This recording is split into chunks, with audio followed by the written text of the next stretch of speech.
Welcome back, ladies and gentlemen, here to the Umzansi Esports League Season 3, and we are now finally in the final moment of the competition. This is finals weekend, the playoffs themselves. Semi-final number 2 will be gracing us today. But of course, there's going to be a lot that's happening throughout the course of the day itself. So to make sure that you are aware and caught up to speed with what's happening, let's take a quick look at the schedule of the action that we can expect for the day. And here we see it, semi-final number 2 in the FIFA will be starting off and kicking the action off for the day. And then we will be transitioning into the PUBG Mobile segment. Erangel, Sanhok, Miramar, and Erangel again. We are going to be playing out 4 maps in the semi-finals for PUBG Mobile. So quite important that you do not miss any second of that action. But of course, what we're here for right now is FIFA 21. So let's take a quick look before we go really deep into that about how much is on the line, what we are playing for, and of course, it is that big prize pool. Season 3, $17,500 going to all the players who come into the pole position. FIFA 21 are getting $2,500. PUBG Mobile, $15,000. Man, that's a lot of scratch. But of course, that prize pool is just a pool. You need to know what you are playing for personally. So let's take a look at what the FIFA players will be expecting should they be able to confirm their placement. The 4th place, just for getting yourself into finals weekend, you've earned $250. It's a decent amount of money. You double it up by getting yourself into the grand finals, $500 guaranteed for you there. And of course, you can take home $1,200. That's a lot of money to be earned playing FIFA 21. So it is something that you need to fight for, that you need to earn your way to. And of course, the players that we see today who are going to be fighting for a way to get themselves onto that board are going to be the amazing talents of Masoom from Bravado Gaming and Unfaizd from Goliath Gaming. Tendo, tell us about these gentlemen. Tell us what you're expecting from today's matchup between Masoom and Unfaizd here. Yeah, I think, looking at yesterday's matchup between the Beast and Young Savage, I mean, it took us on all levels of drama and it basically punched us right in the end. And I'm expecting the same right here today. I feel like the Iceman is going to ice things out and breeze past Unfazed, but you can't count Unfazed out at all because him in himself, he's a seasoned veteran and pro at FIFA. And of course, this is going to be battle of the champions, isn't it? Right, Snare? Season 1 winner, season 2 winner, fighting their way into that grand final where they will find Young Savage waiting. And Yeah. I think Savage is ready for whoever is coming into this one, but it's not going to be easy at all, definitely, for Masoom and Unfazed. I feel like we have to do predictions, in honor of Dr. Sid not being here. Well, what's your predictions looking like for today's matchup? Well, like you were saying, and as we can see before us, Young Savage did get himself through in some exhilarating last-minute fashion. I'm not sure that we're going to have the matchup come down to the wire in exactly the same fashion. And you know how I am. I'm always going to be backing Unfazed. This is the Season 1 champion. Yes, Masoom won Season 2, but in my heart, that one still belonged to Unfazed. I'm still waiting for him to double up the crown. So I think he wins this one 3-2. That's what I want to say. I don't think we're going to be getting that many goals. It's either 3-2 or it's going to be like 6-5 or something like that. It's still going to be a very close affair. What do you think, Tendo? Yeah, I think it's definitely gonna be a super close affair. And yeah, man, predicting numbers is always a difficult task. I'd rather just predict the winner and the outcome.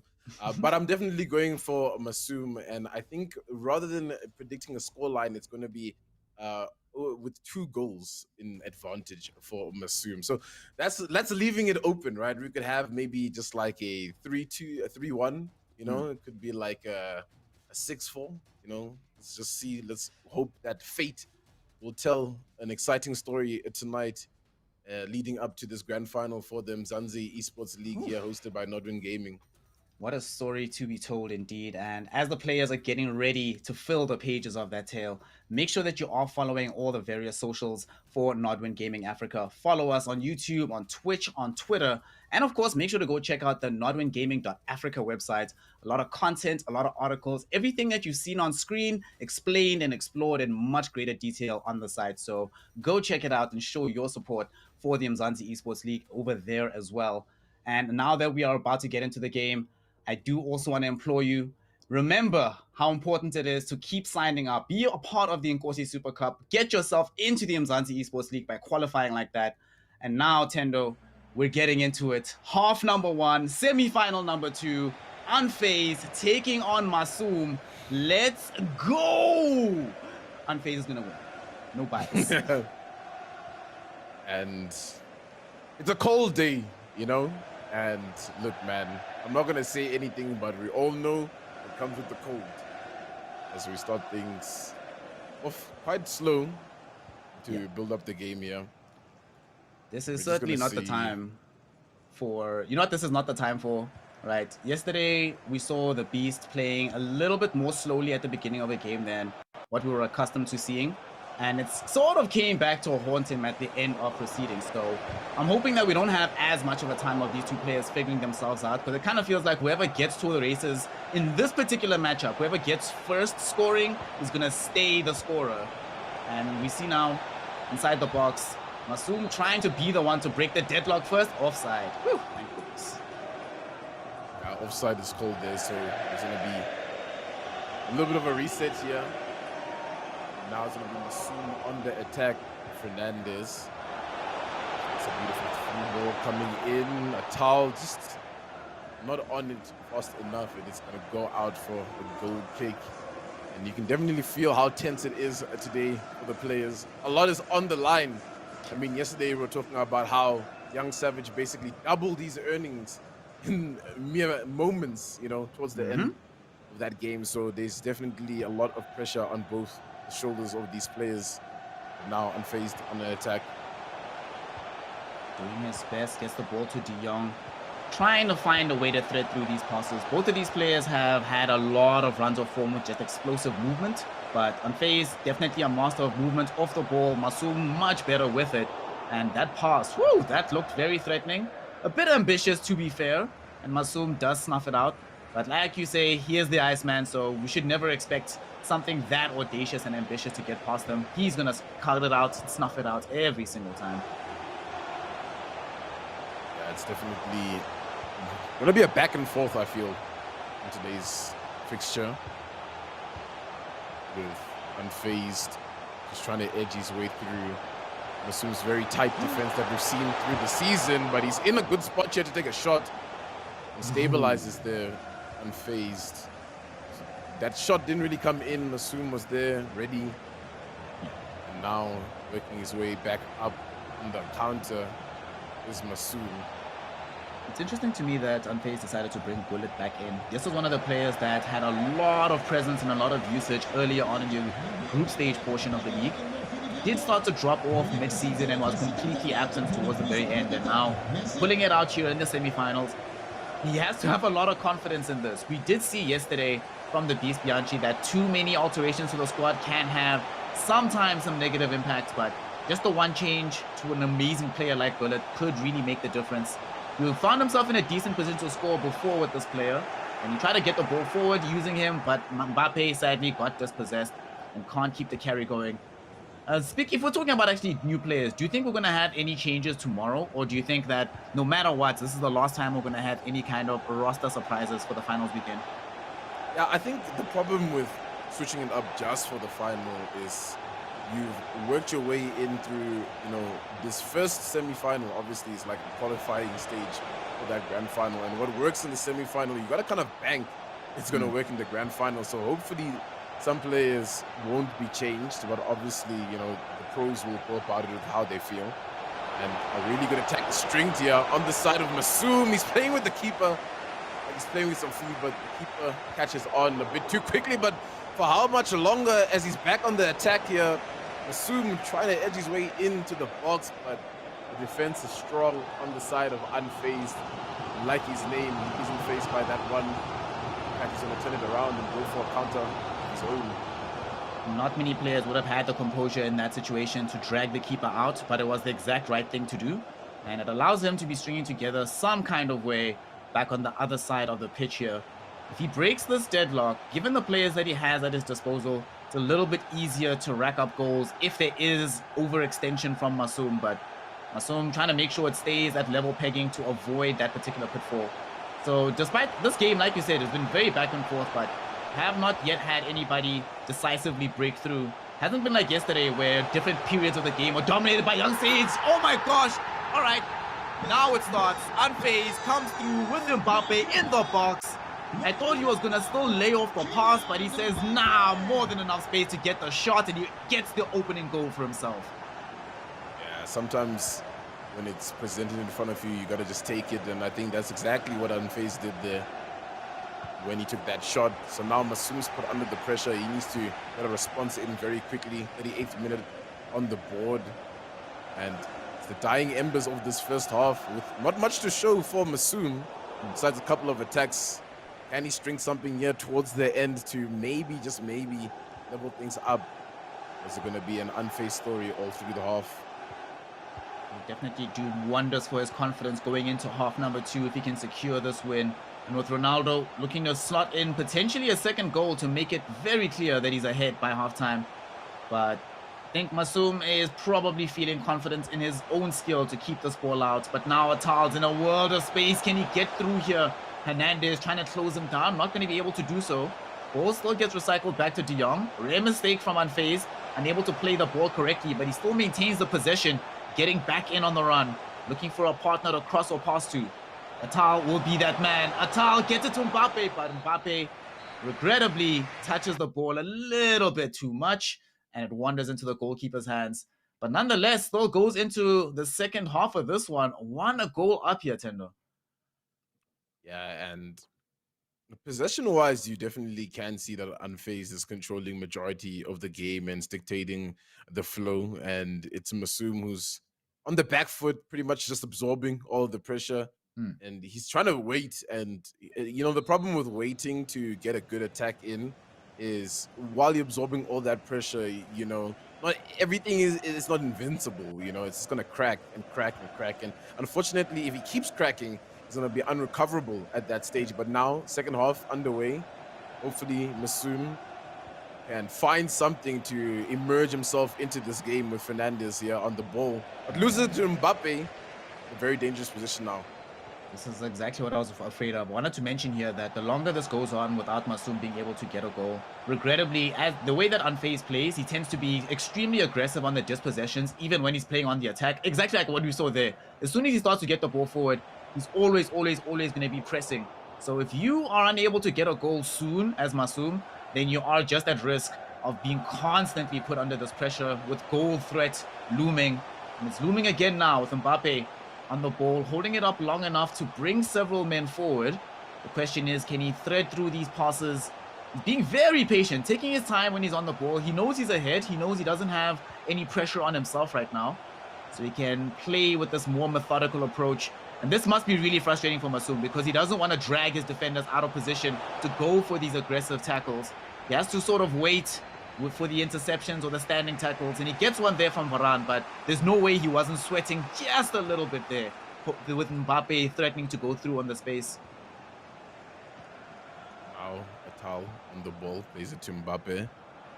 Mbappe back to Theo. Mbappe, Atal, just trying to thread a way through the defense, which has been rock solid so far on the side of Unfaizd, and an impenetrable wall, to say the least. Atal in a good spot here to work with Ronaldo. He's unable to find anything right now. Masoom just trying to find something, a pass that's going to work, and it's Atal in a dangerous space here. Can he get past the defender? He does. Is the keeper left, takes the shot, and it goes wide through the post. Oh, well, unfortunately, that as the day goes longer, the sun starts to rise. It gets a bit hotter, and the ice melts just a little. I thought he was through for sure there, but a rare scenario where Masoom doesn't get the shot on target, misses entirely, and that'll be Unfaizd very happy because that was one of the clearer opportunities Masoom gets, and it's an open question if he's going to get anything as close to that one again. So he has to defend this attack because if Unfaizd gets through here, it looks really hard to claw your way back. Neymar trying to dribble past Bruno, will be able to drag the ball towards Cancelo, but Masoom has become wise to these tricks, has been closing out the flanks very strongly. Still hasn't netted him a goal, but has prevented a second one from happening against him. And it feels like this is the last game. There's still another leg here, guys. Come on. Let's breathe a little bit. But breathing is something that Unfaizd doesn't want to give Masoom any space to, and the rebound header goes in. As I'm talking about catching a breath, it doesn't seem like Masoom's able to catch any right now. He's just on the receiving end, and yo, can we run it back so that I can make a new prediction? You wanted 2 goals in the direction of one player. Well, I said Unfaizd. the direction of Masoom, not Unfaizd, but it's all right. Take the W. I'm trying to give you a W, Tendo. It's fine. You know, let's pretend that you just said 2 players, 2 goals in any favor. But man, that's really unlucky for Unfaizd. It seemed like the keeper might have been able to find the angle to grab it out of midair, but Gullit, the man that Unfaizd decided to bring on here in the semifinals, makes his mark on the match with the goal. Atal, though, gonna do the same, and finally, Masoom strikes back into the top corner. Youssef Atal finally gets a goal. And for Masoom, he's just glad to not be going into the second leg completely with a clean sheet for Unfaizd. Yeah, it's like as soon as I said there was a second game, people started scoring. It's kind of weird.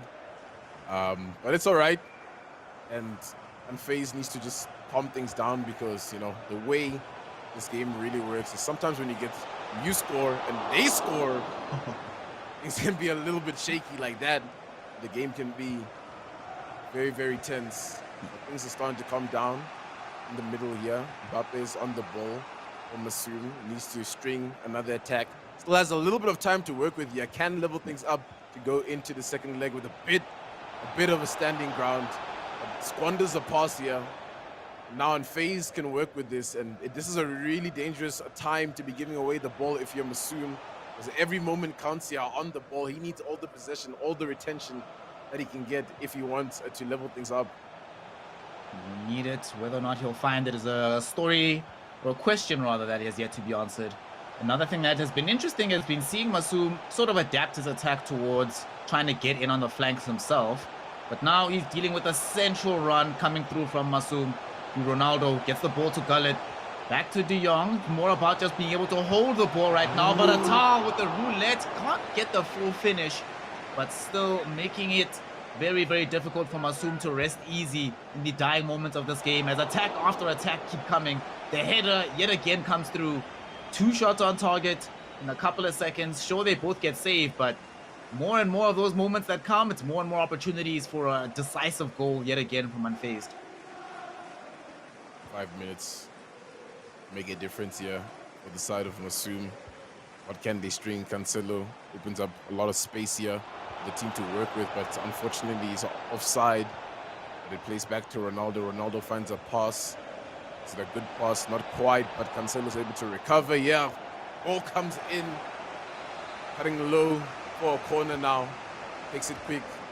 Now De Bruyne's able to pass it back in. Amba. What can Masoom get from this? Atal's on it. Not much time to work with here. Needs to find something if he wants to pull into the second leg with anything. But the only thing in front of him is this brick wall of a defense, which is Unfaizd, who's unfazed at the attack. It's looking like things are going to end here in the favor of Unfaizd.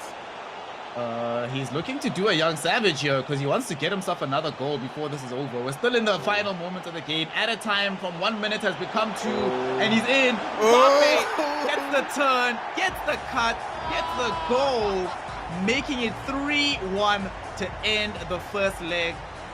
Man, he actually decided, you know what, young savage, you're not the only one that can score a goal in the dying moments of a game, but unlike you, I'm going to do it in the first leg so my heart isn't beating all the way throughout the second leg. What a game from Unfaizd, Tendo. What did we just witness? I feel like in the past, we've costed about 3 games of FIFA so far. They've been more intense than the entire regular season, I swear. Dying Ember, goals coming out of nowhere here. It's heartbreaking, but there's still a little bit of standing ground for Masoom. He still has a little bit of time to ice things out in the second leg, but damn, man, you couldn't call that one. It was just back and forth and back and forth, and I think there's a lot of moments that Masoom's probably going to look back in that game and be like, I should have just followed through and finished that one off. I think he's primarily going to just be looking back and thinking to himself, he probably spent a bit too much time, especially in the first half, feeling out Unfazed and not going immediately on the offensive. We started seeing, for example, when he got his eventual goal and as he started playing more progressively, utilizing the flanks, not spending as much time bogged down in midfield and just passing around, but always just going in for an attacking play. Had he done that from the jump, I'm actually not certain that we see this 3-1 scoreline. But because he can only start doing that later in the game, at that point, he can't stop, right? He has to launch everything forward. So it kind of felt like Unfazed was just waiting to get the ball back and saying to himself, listen, I know all your players are tired. You've expended everything coming forward. There's nothing left at the back. So what do you do now if you're Masoom, right? You try to play this more conservative style at the beginning. It did not work for you. When you went more attacking, it got you a goal, but it also didn't work in terms of keeping the clean sheet because now you drop off on the defense. So what's the play? What's the plan, Tendo? Yeah, it's really hard to find this yin and yang, I think, for a Masoom in this situation. Maybe it's just the pressure on the day, you know? Because the most heartbreaking thing is to be unable to defend the title when you're not even in the grand final, right? You lose it in the semi-final, and it just almost feels like the entire journey is almost a miss. So it's definitely about getting some composure right now and understanding what's at stake, because, you know, as a professional player, like he is, he's definitely got the ice to come back in this one. So I think what we need to see is a little bit more assertiveness coming from Masoom to probably bounce back in the situation. And I think from Unfazed, honestly, it's hard to fault what went wrong in that game. I feel like the one goal that did come was a cracker. Yeah. And sometimes you can't do anything about a cracker, but for the most part, his defense was unfaulted, his attack was superb, and his midfield holding was, you know, also just as good. Yeah, it really has been a very all-round performance coming in from him, which is also quite interesting because generally Masoom is the one we look to for those very balanced all-round performances. Speaking of something that we saw different and new from how we generally express things in the league portion of play, we saw the introduction of Gullet, or the reintroduction rather, here in the semi-final too, and it worked really well for Unfazed. Is there any kind of player that you think Masoom has been holding on to that he's also like, look, I retired him for a while, but now I need to bring out the big guns. Now's the time to drag this out. Are we going to see some like Mbapu, some Vieira coming in from him? Something that's just a bit fresh? Or do you think that the balance of the team wasn't really the issue in leg one? Yeah, I don't think the balance of the team really was the issue. You know, I think while I was watching that game, I think you could still say Masoom was giving a really good performance. You know, I don't think you could falter his performance, even though there was a lot of faults in it, right? It's kind of strange to say, but I think if Masoom was playing that game against anybody else besides Unfazed, he's probably in the lead. It's based on how he was playing. I think he's really dialed down the team for the most part to his play style.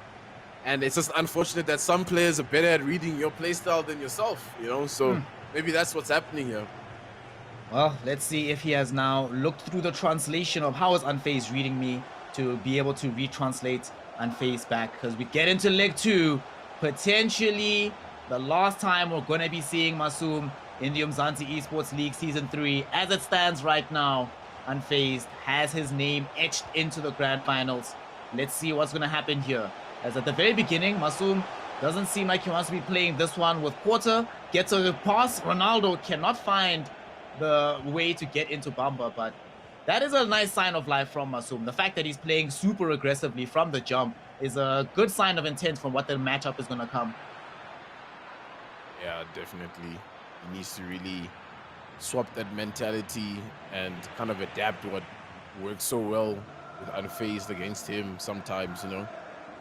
Sometimes you have to become your enemy to defeat them in this situation. I think maybe Masoom needs to stop being the Iceman and be one of the Goliath boys, you know, and stand tall as a giant. Atal trying to work through the middle. He's trying to find some space, but I mean, the defense is just so good on the side of Unfazed. No one's even running from their mark. They're holding it so well. But there is a crack here. Feels in. Is this going to be the opener that he's also desperately needs? Atal on the ball, but Gullet's just tower in front of him. Nowhere to be. Bamba's in, and it goes straight to the keeper. That was a little bit threatening there. Almost found the full space.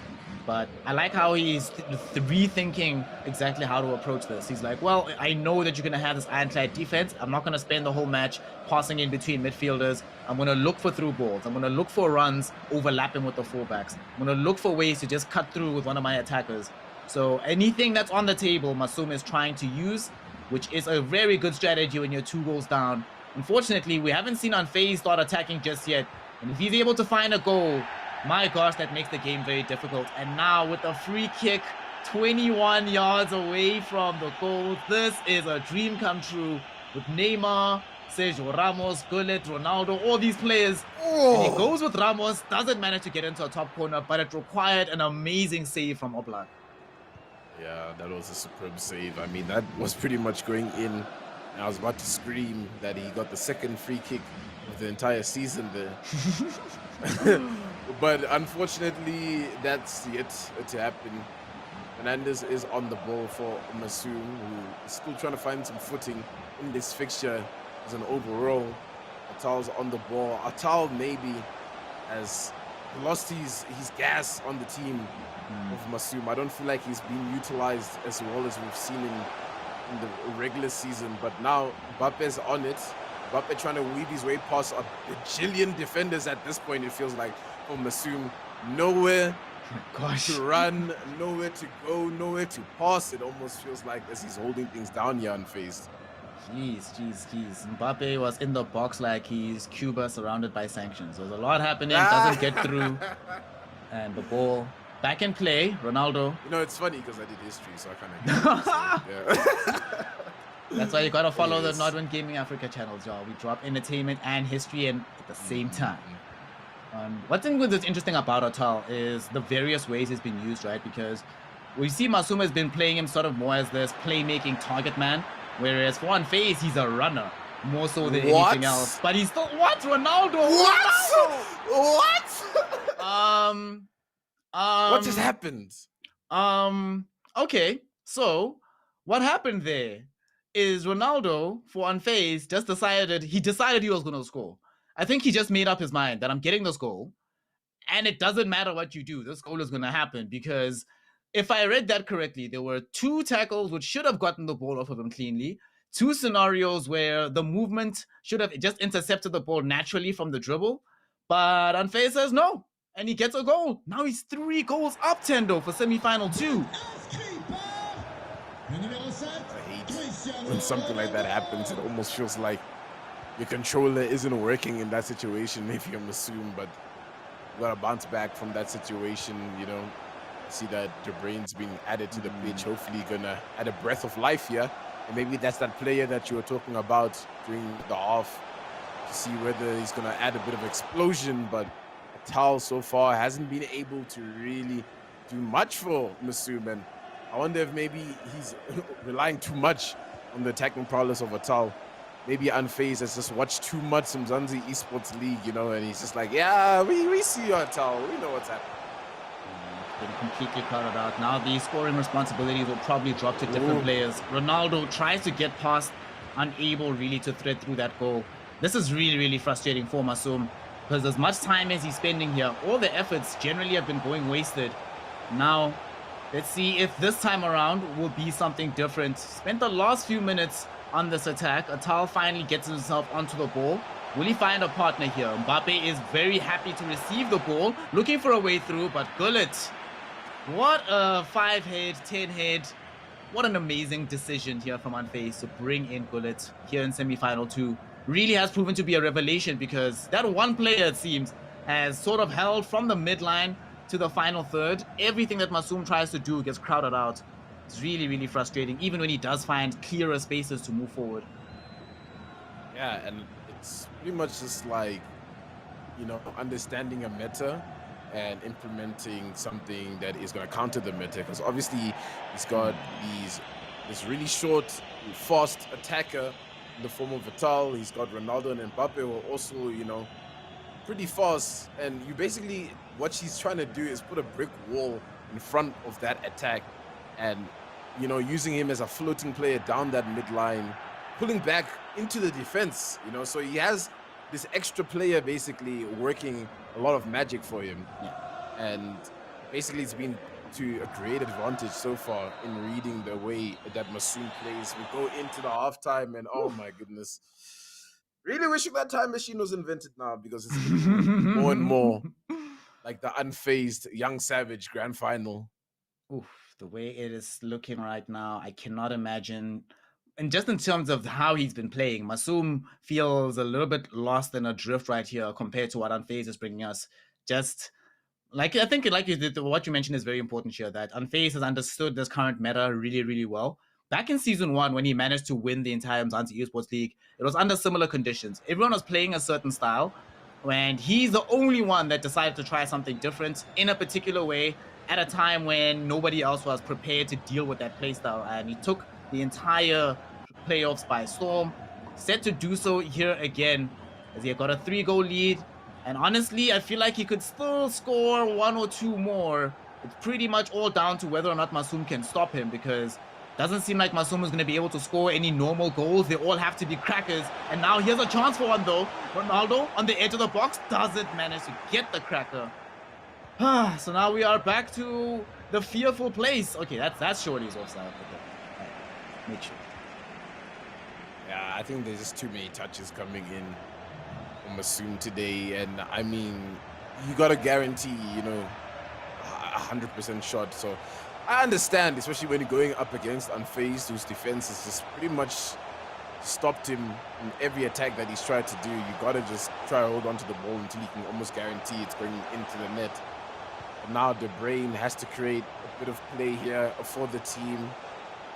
This wall in front of them. I mean, just look, the defense is like in a line. If you got a ruler right now, they're literally just in a line ready for every and any attack that Masoom tries, and there's just nothing that Masoom's really able to lay up on the table to get past Unfazed.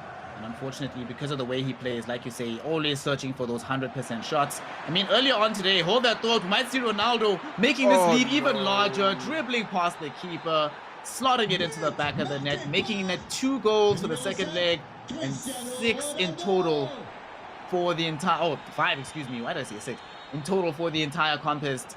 Right now, it is looking like there is no hope left for Masoom. And the thing is, we saw what happened earlier for him when he tried to take a less than 100% shot and it just didn't go in, which is uncharacteristic of him, but he doesn't take those chances. And in a game like this, where you can only get through by taking wild chances, it kind of feels like his own playstyle is working against him, as he's inside the box right now, hoping for a chance, but gets dispossessed again. So frustrating. How are you supposed to break through? How are you supposed to just get yourself on the board?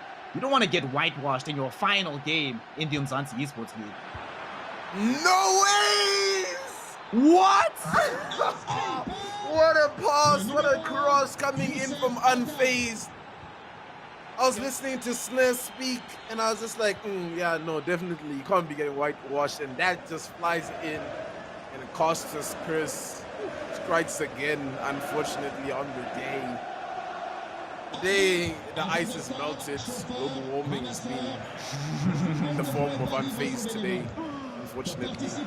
Oh my god. Alright, this might be a chance here. He's going to earn himself a free kick.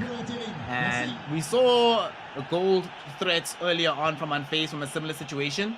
Kidba gets the ball to Ronaldo. Finally, Bamba able to get it into the bottom corner after being fed by Ronaldo. It took a while. It required a free kick in a very advantageous situation. Masoom finally on the board for leg 2. But Tendo, with 20 minutes of normal time remaining, is there any hope that he gets the 4 goals necessary to at least bring this even, to force out extra time? Yeah, man, I mean, you gotta believe in miracles, and unfortunately, it's not Championship Sunday yet. So you can't go to church and pray for that one. But maybe a little bit of hope here can be squandered. Maybe a bit more consolation so that, again, he doesn't end this one with a bit of a whitewash as it stands. Maybe Masoom can find something to work from. He's kind of learned and adapted a little bit just to get that goal there. But how much has he learned in this tie? Cancelo now trying to run on in. It's Ronaldo on the ball. Ronaldo finds the pass to Atal. Atal just needs to take a shot. Please, take a shot. You need a goal. He gets it. It goes in and he listens there's some consolation here today. He still has this fighting spirit, which I love so much about the Iceman Masoom. He doesn't give up at the face of adversity. And maybe, just maybe, there's something here. 15 minutes to go. Okay, Atal on possession again, the goal scorer. Can he double up here? The dispossession will not be successful. Gets bounced back to Bruno Fernandes. Masoom does not want to give up. He will not give up until the final whistle. It's an extremely difficult task ahead of him, and he needs to make sure that Unfaizd does not score another one. But that might just be the fire he needs to start coming back. But that might also give Unfaizd the fire he needs to put this to bed once and for all. As Atal running here on the flank. Who's he gonna pick out inside? Rather goes back towards midfield with De Jong. Gullit in from the defense, now participating in the attack. Overloading the amount of players on this side of the field. And look at this. Something uncharacteristic from Unfaizd. We don't see this much from him, but here he knows what the stakes are. So sometimes game management TM. Gotta get it in, gotta bring it involved. Make sure that you get and waste as much time as possible so that you can keep this 3-goal advantage that you have on aggregate. For now, as Masoom still sees light at the end of the tunnel. The ball goes in here. Can he get it? It's Bamba. He wins it just so a little bit, but not enough. The keeper gets it. 5 minutes on clock. Almost 2 months. In fact, more than 2 months of the Umzansi Esports League. Here, coming to an end for Masoom. Is this how it all ends at this deficit? It's a bit heartbreaking considering how well he was able to perform this season. But it's Unfaizd that is going to be on top for this one, it looks like. Unfaizd trying to get the final goal. He got one in leg 1. Will he be able to replicate that here in leg 2? 90 minutes. Regular time is finished.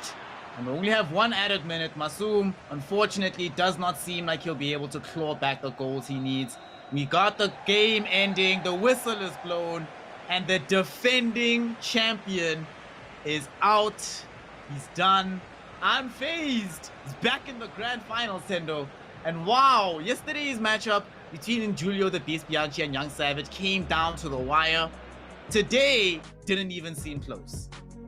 It didn't seem close, but it felt close. I feel like, you know, we're all on the edge of our seats, just hoping that more goals were going to come in. I mean, at that point, I was hoping for goals at both sides. It was just so exciting. But it does end with 6-3. Wait, what was your prediction? You were really close, actually. You were really said close to 3-2. And then I said 3-2 or like 6-5 is what I said initially. So I got a 6. You know, Unfaizd, thank you, my friend. You gave me the 6. And then if we minus the 2-goal advantage you thought Masoom would have, technically that gives him 5. So it's fine. I think I was pretty much spot on the prediction. But wow.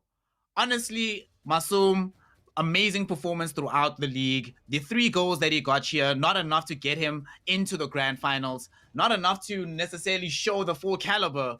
Because Unfaizd, it was just his day. 6 goals clear, the highest scorer in the semifinals so far. And not just in terms of this game, honestly, in terms of what we saw being played, Young Savage, though he got into the grand finals first, is definitely sweating about the performance that he knows is now possible from Unfaizd.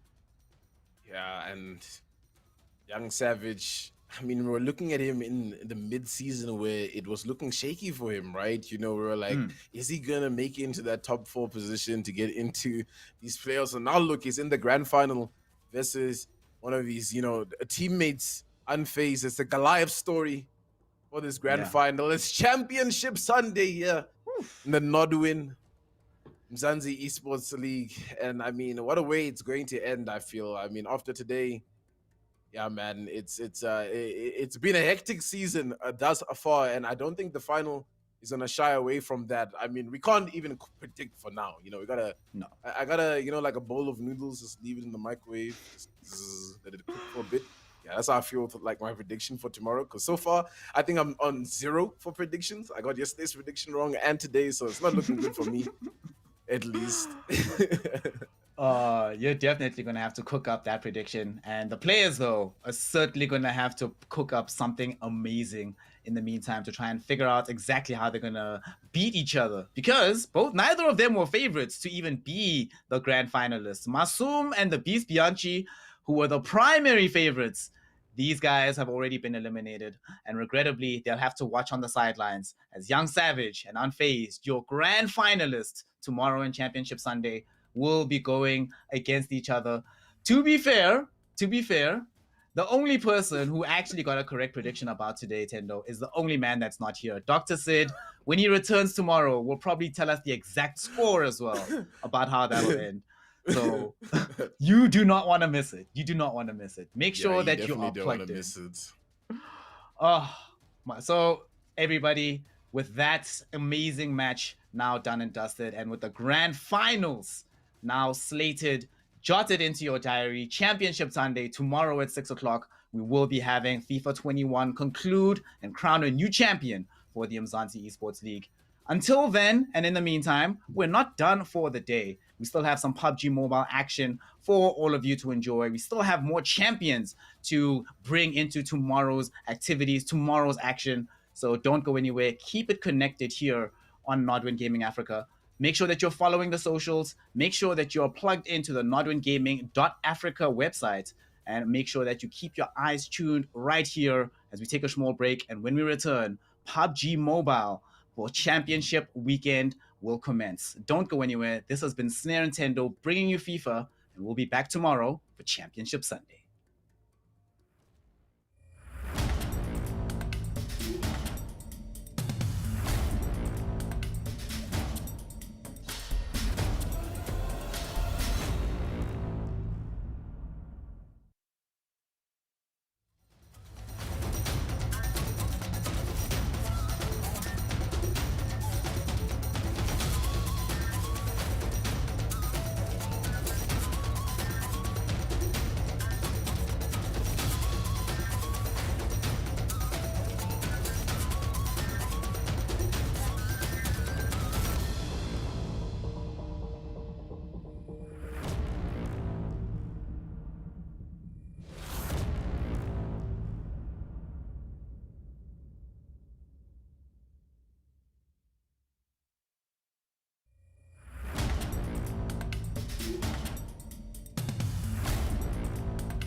Ladies and gentlemen, welcome to the Umzansi Esports League Season 3. My name is Dr. Sid. It is finals weekend. It is champions weekend. This weekend, we crown the champions of the PUBG Mobile tournaments and the FIFA tournaments. Tonight, we are having the PUBG Mobile Finals Day 2, and we are looking forward to some exciting gameplay. I'm here with two amazing people, Pachi and Esmery, and we are going to give you some of the hottest action tonight. But first of all, let's take a look at the schedule for tonight.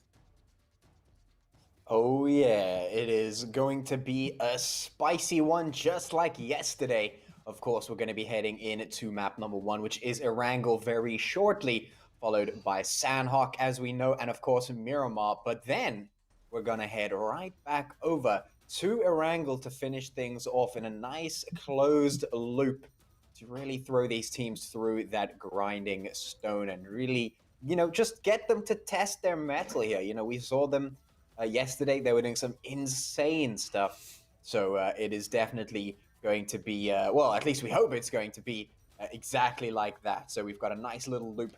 Erangel, Sanhok, Miramar, and of course Erangel. Of course, just before the PUBG segment, we had the FIFA 21 segment. So if you missed that, then of course you can always go back and check that out. Otherwise, from here on out, it's going to be PUBG. It is going to be finals. It's going to be action. And well, yeah, it's going to be good. Of course, we got to remind you about that prize pool. This is the ultimate crux of what the teams are fighting for here. A total prize pool of $17,500, $15,000 of which goes to the PUBG Mobile segment, and of course $2,500 for FIFA 21. But of course, we also have the breakdown for all of our placements as well. So first place going to be getting $3,680 of those dollars. Second place going to be grabbing $1,530. Third place pocketing $920, and of course fourth place coming home with $765 for themselves. So absolutely huge prizes that these teams are going to be fighting for, and that is why we are seeing them throw down the numbers. And speaking of numbers, here those numbers are. We've got Slime4KT top in the charts, 69 points for them, followed very closely by Gamers Unite Nations, also with 69 points, who managed to get out of those 69 points, they got 35 in a single game. They got the chicken dinner and 20 kills to their name in just one game. That is the kind of caliber that we're talking about. Of course, moving down the list, we've got Undisputed AE in third place with 56 points, Influence Rage Africa with 49 points in 4, Zero Tolerance Skills with 46 in 5, Euphoric Gods with 33 in 6, NFxUNIQUE with 28 points in 7, and G3 Temper coming in 8 with 27 points. Moving on to that second page, of course, it is going to be Ultra 6 in 9th place with 22, Sincerity in 10th place with 21, we've got Aphelion Apex in 11th place with 17 points, Pain Africa with 12 points, as well as Lag Esports with 12 points in 12 and 13 respectively. BBC coming in 14 with 8 points, Young Thundercats with 7 in 15, and of course Immortalz with 0 in 16. So that is where we stand right now as we move into the second day of the finals week. And this is how you earn your points, ladies and gentlemen. This is what the players will be playing for. First place, as you know, getting you 15 points. Second place, getting you 12. Third, getting you 10. Fourth, getting you 8. Fifth place, getting you 6. Sixth place, getting you 4. Seventh, getting you 2. Placing anywhere between 8 and 12 will get you 1 point. 13 to 16 will give you nothing. And of course, 1 kill equals 1 point. And that is the biggest thing about the season that we have been dealing with so far. The teams super encouraged to go out and get those kills because they are absolutely rewarded for them. And here are those kill leaders. Speaking of the kills, Gun heading up 2 of those kill leaders, one of them being Plaza with 14 kills, 1,821 damage, and of course Pounds with 14 kills as well, 2,244 damage, so already breaking that 2.2k mark right there. We've also got the Euphoric God sporting Sunny with 11 kills and 1,875 damage, and of course Slime4KT with Aimer, 9 kills and 1,957 damage. So big numbers being dropped, and it's only been 1 day. We're heading into day number 2. I'm expecting those numbers to double at least. I'm definitely expecting those numbers to double as we've seen some of these teams come up with some amazing plays, especially in the final moments, clutching some big games, getting some big winner chicken dinners, and some amazing kill points. Now, Esmery, I know we've been looking at these teams for a long while now over the past few months and seeing people fall along the wayside. Who are you rooting for today? And who are you expecting to step up their gameplay? Because as we've seen, some teams have sort of stamped their place in the top spots, but we need some other teams to come through and shake the tables. Who are you rooting for to step up and shake those tables today? I've been a big fan of Pain Africa since the beginning because they're a team that, you know, when we started this season, I didn't think much of them. They weren't doing anything crazy. They were sort of just, you know, making it through, but they were very quiet. And then all of a sudden, I remember there was one weekend they were just pumping out those winner chicken dinners like it was nothing. They were going for the kills. They suddenly were completely revamped and revitalized. So they're definitely a team that I'm waiting to see in that top 8. Definitely wanting to see them in that top 4 maybe, but it's a long road so far. Temper also been a little bit quiet. You know, I've been expecting a little bit more from Temper. Gun and Slime4KT, the likes of them, they've just been at it, at each other's throats. So obviously we have to talk about that and we have to expect them. I know a certain somebody was a little bit hoping for BBC to do something crazy, but hopefully we'll see some things that will make Patchy happy. So that much we'll have to wait and see.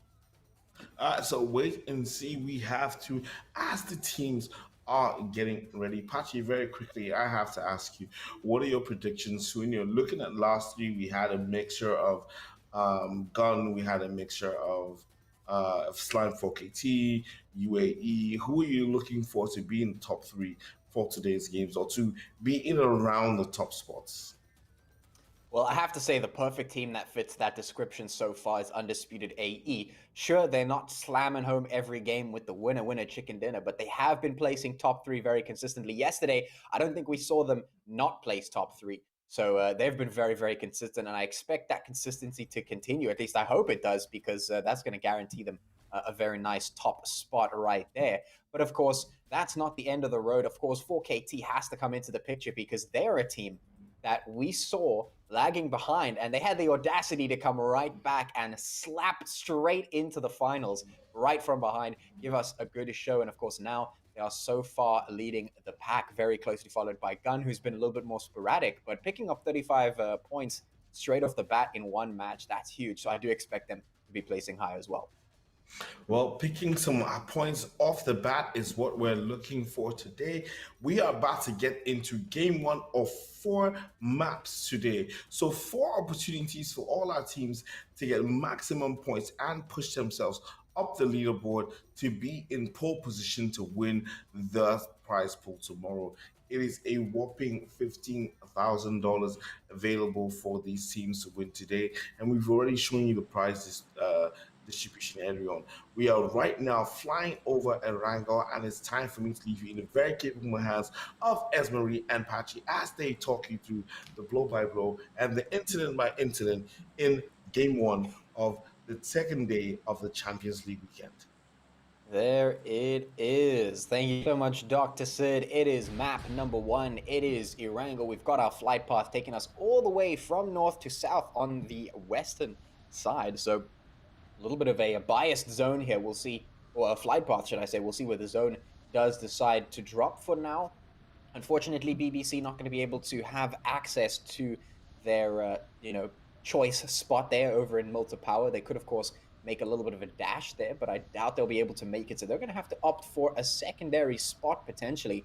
We'll see where they do decide to go. I'm seeing quite a few teams head up towards Zaki and North George, and of course, we do expect to see teams dropping in South George as well. All over the place, all of those spots being taken up, of course. The real crux of the matter is going to be that zone to determine where the teams will rotate. But yesterday, as Proxy, we had a very lenient zone, a very easy zone to start things off of. Zone just dropping straight on top of the mainland, right on top of all the teams. Hopefully it doesn't do that this time. I want to see these teams just go head to head. Oh, no. As I say that. You wanted it. You wanted it. Look, I think the zone just understands, it's finals. It's finals weekend. It wants to give everyone as much opportunity as it can. But we know the zone. At some point or another, as soon as it gets everyone super comfortable and they let their guard down a little bit, that zone's most likely going to come in and just shake things up. So don't worry, Patchy. It's coming. I don't know It's when. coming. It will be here. Young Thundercats, though, they've got complete control of the military base. The only concern I might have is when they make that rotation, they have to obviously be careful of teams like Lag, BBC, who have that island land strip that might be looking to just contain them. I'm sure they would have seen them going through, so that's a little bit of a question mark. Gun actually making a rotation to Yasnaya, so they should have a good bit of loot. Everyone else, though, pretty calm, collected, nicely spread out so far. I'm wondering when those fights are going to start breaking out already. A lot of teams taking those rotations out of zone to just get as much loot as they can to themselves. That's something we expect to see when the zone is super lenient. Like usually the teams are used to, having to rotate a little bit earlier, being pressured a lot quicker by the zone. So having this freedom does allow you to rotate out and maybe just go a little bit further. You can see the Young Thundercats moving down a little bit more south into that military island. And of course, as you mentioned, Gun over in Yasnaya, just quite happy to move off into that area, get that loot for free because of course going to be uncontested. I do expect that Young Thundercats have to make a decision though at some point whether they do want to rotate through on the western bridge or whether they're going to make the choice to go all the way to the eastern bridge and try and rotate in from the east, considering that it's maybe a little bit less likely to find somebody gatekeeping you on that side. Of course, have to think about maybe re-entry into the zone, but that's a whole different problem. For the time being, we've got 4KT on the screen here just over on the other side of the road in their respective compounds. And then, of course, right in front of us, we have, I think that's Aphelion Apex right there. That's all the way towards the western coast. So they're just chilling for the moment. A good concentration up and towards the west and towards the east. So there are some good potentials for the fights to break out. I see G3 over there with NFxUNIQUE and, of course, Euphoric Gods with a tag that confused me very much yesterday, but not today. Not today. I was looking at it now. I was like, wait a second. This is a bit weird, but it's fine. It's okay. As long as I know, we can sort it out. But I'm liking the fact that it is a little bit lenient. I think, especially for the first map, good little bit of a warm up. I know you want action. I know you want, just absolute craziness and chaos. But I think it's a good starting point. I mean, this is the second day of the finals weekend. Obviously, a lot of teams need to catch up to the insane scoreline that the likes of 4KT and Gun have put down. I mean, Undisputed AE, also a team that, as you said, they were top 3 almost every single game. They're still sitting in 3rd place, and they're still sitting with a disparity of about 13 points difference between them and Gun. So they've got to get it started. They've got to get it started. It's still very doable for a lot of these teams. So I think a lot of people are going to be extremely eager to get as many points as they possibly can to get themselves up on that leaderboard, because it's the day 2. You still got some leniency to go, and the fact that the zone is just adding to that, surely that's a great thing for the teams that are towards the lower end of this leaderboard. Yeah, I suppose I was actually thinking about that now, just as you said it. If you're at the top of the leaderboard, you definitely don't want the lenient zones. You kind of want to force the other teams into uncomfortable positions that you can capitalize on. But if you are one of those teams that are a little bit further down the leaderboard, then yeah, you definitely like a little bit of leniency coming out of that zone, because you can move around, you can get stuff done. It's maybe not as punishing. They need. I don't know if I want that, to be honest. I want to see the teams getting clapped. No, we do, because think about it this way: if more of the teams are catching up and more of the teams are getting close to those top teams, that's going to force the top teams to make some very hard decisions, especially with the zones coming through, because there's no way that this is going to stay lenient for the rest of the weekend. Surely. We've got 8 maps. There's no way that the zone is going to be super nice in 8 maps. No, we've casted enough maps to know that that's surely not going to happen. So if we have a lot of those chaotic zones towards the end where a lot of teams might have caught up and it's a lot closer, that's going to put so much more pressure on so many more teams, which is just going to add on to that chaos that we have later on. I like the way you think. That's a good way to explain that. You know what? I like it. I'm expecting the chaos to come. That's what we want. We want to see these teams struggling. I don't want them to have any freebies. So if giving them a little bit of leniency early on is going to mean we can see some chaos a little bit later on, then that's fine. I will allow it. The zone is just, making them drop their guard a little bit. It's preparing for the whammies that it's going to throw at them in the next few days. Maybe even today. We don't know. We're completely out of control. But so far, it's quiet. Yeah, you generally expect the earlier parts of an easy zone like this to be a bit more quiet. We were seeing a few more fights earlier on yesterday, so it seems like maybe the teams have a little bit of shell shock there. from that previous game, you know, just dropping in, getting things started. Now they're like, hey, do we really want to do that this time around? I don't know. I want to see some teams take the initiative here because there is certainly some prospect for. So as we take a look at that map, you can actually see Aphelion Apex moving on in there. We've got G3 positioning themselves in towards the middle. So that's a good strategic positioning them from a lot of teams. And I like this actually coming out in the finals. We've seen this a lot more. We have the teams giving priority to be able to get into the middle of the zone to actually get themselves in a good position for the zone rotation, because a lot of teams do get caught out by that zone rotation, by the closing up of that zone and just being completely caught off guard and out of position. And I mean, if you could be the best team in the whole world, if you get caught out of position, it is going to be such a difficult time to regain your footing in the match. So here, of course, we could see those teams prioritizing centralization in towards that zone, making sure that they're just squeezing up. They realize that they can't all fit into the middle, so of course just spreading out as you do. But the Young Thundercats just happy down towards that western bridge. They have decided to stay there, so they're not going to make the long rotation for the time being. BBC actually did go all the way to Multi Power, so big ups to them, I guess. They're like, no, you know what? This is where we like to drop. We're gonna drop there. It doesn't matter where the flight path goes. Screw it. We're going to Multi Power. They made their rotation, so hopefully they've gotten themselves some pretty good loot as a result, because they're going to be taking a little bit of tick damage there with the zone coming through. Thankfully, it's just the first one, so it shouldn't be too much of a worry. We've already got some long-range fights actually happening here. I'm surprised. Ultra 6 actually trying to throw a few bullets in there, give a little bit of surprise, so we'll see how that turns out for them. But yeah, this is a little bit of a fun one, because as we're still in that danger zone of 16th to 13th place, no one really wants to drop here, as we know, because you're going to get nothing for it. You might get some team kills for it, but you're going to get absolutely nothing else in terms of placements. So going down here, everyone wants to avoid that surely, but I mean, we can see Sincerity and Ultra 6 have decided, you know what, we're going to take a few fights. We're going to take a few shots here, and so far Sincerity are doing the damage. Ultra 6 taking more than they're giving. Yeah, Sincerity was doing some interesting things yesterday, but we didn't see them really get up into the positions that we wanted to see them. At the moment, I believe there's towards 10th place, so not doing too badly, but could certainly give us a whole lot more. We did see a very nice under pressure performance in one of the games yesterday, but once is not enough, guys. We need to see more. We need to see more. Of course, that zone moving up in towards the northeast, that's going to mean that a huge concentration of players now find themselves down towards the southwestern portion of the zone. So hopefully we'll see a couple of skirmishes happening there. Off towards the east, we also have some teams moving in gun, moving past the Euphoric Gods, and of course Pan Africa, as you mentioned, as Prosy, that you're keeping an eye on to see how they perform. They're moving in as well, trying to get in towards the center of the zone. G3 doing the same. A couple of fights breaking out there towards the west as the teams start to move in. Yeah, I'm still waiting for BBC and Young Thundercats to make that rotation. Thankfully, Lag seems to have been moving off, so they shouldn't find that contention as soon as they get across the bridge, thankfully, because I was a little bit worried there. As soon as that zone started to, you know, roll on in, I was just, oh, Young Thundercats getting camped on a bridge.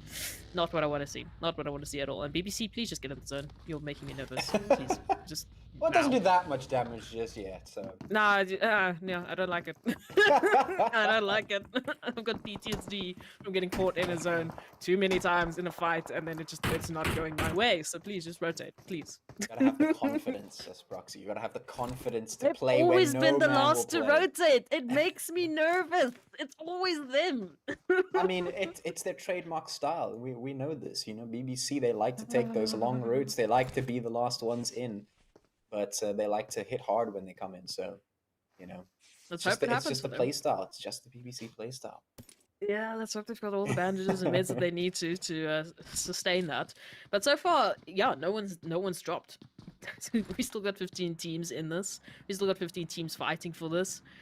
So that's quite interesting. But now everyone's rotated in, happy and sound, and now those fights surely should be breaking out. We still got Ultra 6 taking a few interesting turns. It looks like they've actually spotted, I believe it was either Influence or it was, is that Inspector? If that's Inspector, then he's playing with me with his name tag. Okay, no, it's Undisputed.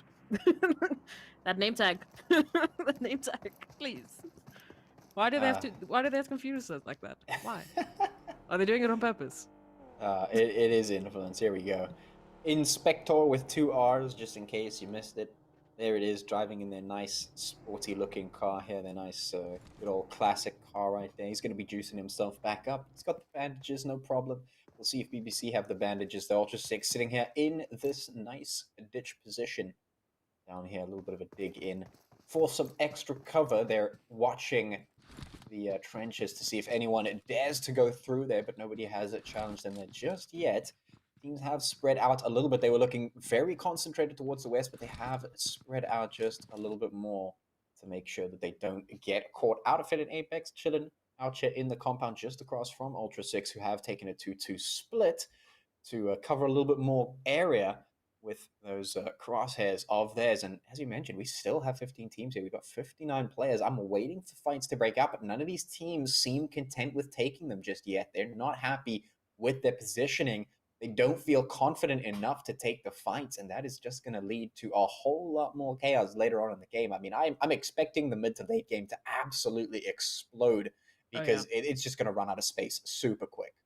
Absolutely. And I like the fact that Temper's actually, they're smack bam in the middle of the zone already. They've already set themselves up quite nicely, depending on how that zone is going to be pulling. But there's a lot of teams that are just running in between each other at this point in time. So, I mean, those rotations might be the death of them. BBC also now making quite a quick one right next to Gun. Might be running into Pain Africa as well, depending on where they go and stop. But they're very split up. They're all on their own vehicles. So hopefully they catch up. Hopefully they stick together, because you don't want to be caught out as, you know, a late rotation with your teams on the other side. It's not going to work out here. You can see Tempo already taking a couple of fights to Inspector with the 2 Rs, as you mentioned, running away for his life at this point. But yeah, so far, still 15 teams, still a lot of danger in terms of dropping at this point in time with no placement points. Yeah, and that is really going to be the kicker of these matches. It's almost as if getting the points doesn't matter so much as actually getting kicked out first right now. Because if you're gonna be going back to the lobby in the next couple of teams, if you're one of the next couple of teams to head back to the lobby, you don't get any points, which means you either need to go in or you're gonna go home, basically, because you need to stack up the kills, as we saw from Gun yesterday, picking up 35 points in total for 20 kills in a single match. That's the kind of stuff that you need to be dropping if your goal is to get the ultimate first place over for the rest of these finals. If you want to move up there, you've got to get stuff. You've got to make stuff happen right now. Of course, Immortalz, or is this Influence, have moved This is up. Undisputed. Is it? Okay. They're playing with us. I Okay. told you, Inspector is doing this on purpose. He put INF in front of his name, so we keep thinking it's Influence, but it's not. It's Undisputed. I saw the rest of them. All right. Matrix is there. I just have one thing to say for people who like to change their names and tags just to mess with us. All right. You better stop. You can't do this. better stop. It's illegal. You make my life. But I mean, so they've difficult, rolled up but I now love on you guys. Temper. So Temper's like smack bang in the middle. We're already seeing some nays popping off there, which is beautiful to see. And now Undisputed have rolled up on Temper's, territory here. They want to take some space away from them, put some pressure on them. And I mean, Temper's also one of those teams we've seen them pop off. Insane, of course. Like it's one of the teams that we've mentioned before, but they're not sitting so pretty on the leaderboard right now. Yeah, I mean, I mean, what can you say? It's going to be a tough decision all around, basically, as these teams are moving around to see if they can spot any gaps right now, facing down the barrel of G3. They're not too sure if they want to make that happen. G3 with some decent control of the compound, but finally we've got some knocks. It's going to come through in the kill feed. Just a couple of skirmishing happening across the map, which is what we like to see. And of course, as the zone shrinks, we do expect things to get a little bit more tight. You can see the zone has moved slightly towards the east. So I'm expecting more fights to break out. The west going to be very, very crowded, and the south also going to look very, very crowded as the BBC finally makes their way in to join the party. Pain Africa going to be there to meet them, as well as Gun, who is still inside the zone. And of course, as it shrinks, you're going to find that space running out very, very quickly. G3 getting assaulted. Gunner goes down 6. Going to find the shots in towards Fantasy, but Lag getting hit very hard. Fleko finding the last nails in the coffin there. Are they going to be able to succeed in their assault? The answer, absolutely not. G3 got this one on lock. Might just get visited by Ultra 6 if they decide to stick around. They are moving in, looking for a surround and a potential assault maybe in towards G3, but it looks like they're just going to be moving past. Not going to want to stir the pot. Don't want to hit the hornet's nest right now. G3 going to have a little bit more breathing room now. Of course, doing a little bit of a skirmish with some surrounding teams, but no one pushing them other than that. But at least we've had our first team getting knocked out. Yeah, so already those are going to, as you mentioned, as we're getting to that final zone, the space is running out so quickly. So, I mean, lag out for the counts, unfortunately for them. But looking at it now, UAE also getting a few shots in and there. I mean, Euphoric Gods also finding young Thundercats, 4KT finding zero tolerance. So everyone is now just breaking out at this moment in time. And we were expecting this, right? We were expecting that zone as soon as the teams are pressured to go into each other, to find that space, to make room for themselves. Those fights are going to start hammering. The kill feed is already starting crazy. Oh no, Pain. Pain is taking some shots as well. Everyone, there's trades left, right, and center at this moment in time, which I'm loving to see. But who's going to be that first team to drop off at 14th and 13th and not take any placement points back to the lobby waiting for the second map? That's the question. It is indeed, and the question that we are going to be asking next is who is going to be getting into the fight? Who's going to start the action? 4KT just off to the side here, prepping some nades. See if he can nuke any surrounding teams right across. You could see a very big cluster of zero tolerance here, trying to keep themselves alive. Skidoo just going to get that revive in time. Quite a lot of pressure for 4KT. These guys have made a serious comeback from the season, and now here they are topping the charts, topping the kills or the points for the finals. Shots coming into Superior's Evasion going to go down in the meantime. That's Influence or Inspector with the sneaky tag coming in with some shots over there. Nice Molotov going to go straight across from Pronto. Not going to find anything just yet, but there it is. Vortex going to go down. Skidoo in a very difficult situation. Now, it has just been pinced from all sides, and it is very difficult to fight in this particular area. Now, with the blue zone closing in, it becomes even more difficult because that's going to push everyone forward. And 4KT is laying in wait to see if they can capitalize on that. In the meantime, Pain going to go down. Aphelion Apex putting the shots in. There's zero in the kill feed there. That's all the way down towards the southern part of the zone, and the shots will absolutely fly as they try to do a little bit of gatekeeping. But there it is. We see another team getting knocked out, and unfortunately, it is going to be Pain Africa who says goodbye next. Not what we wanted to see coming out of them, but here it is, the rotate from the zone going up north once again, going to force all of these teams even closer together. And as we're running out of space, it looks like we've got about 400 meters to play with across in this zone. We have 13 teams that are trying to squeeze their way up in here, and I don't know if that's going to work. No. There's no way. As soon as everyone just tries to find themselves a little bit of a spot, they're going to be shoulder to another team, to maybe 2 to 3 teams, and those fights are just going to keep breaking out. The teams are going to keep dropping, and now we're still 13 to 16 at this point in time. So placement points, another team dropping out here is unfortunately still going to be going with no placement points whatsoever. Maybe the kill points though, because everyone's been taking a piece of the action so far. But as we know, it's not enough at this point. Everyone has to be racking up those points as much as they possibly can. BBC making that rotation and actually finding Gun. So that might be a little bit of a surprise. Oh, I'm seeing Matrix finding 4KT. I'm seeing quite a few teams here just picking each other apart at this point in time. And you can see that if you look at the minimap, they're so close to each other. Everyone is just finding bullets from each other. Young Thundercats now also taking some damage there from Euphoric Gods, and Euphoric Gods finding themselves in a little bit of a situation with Gun.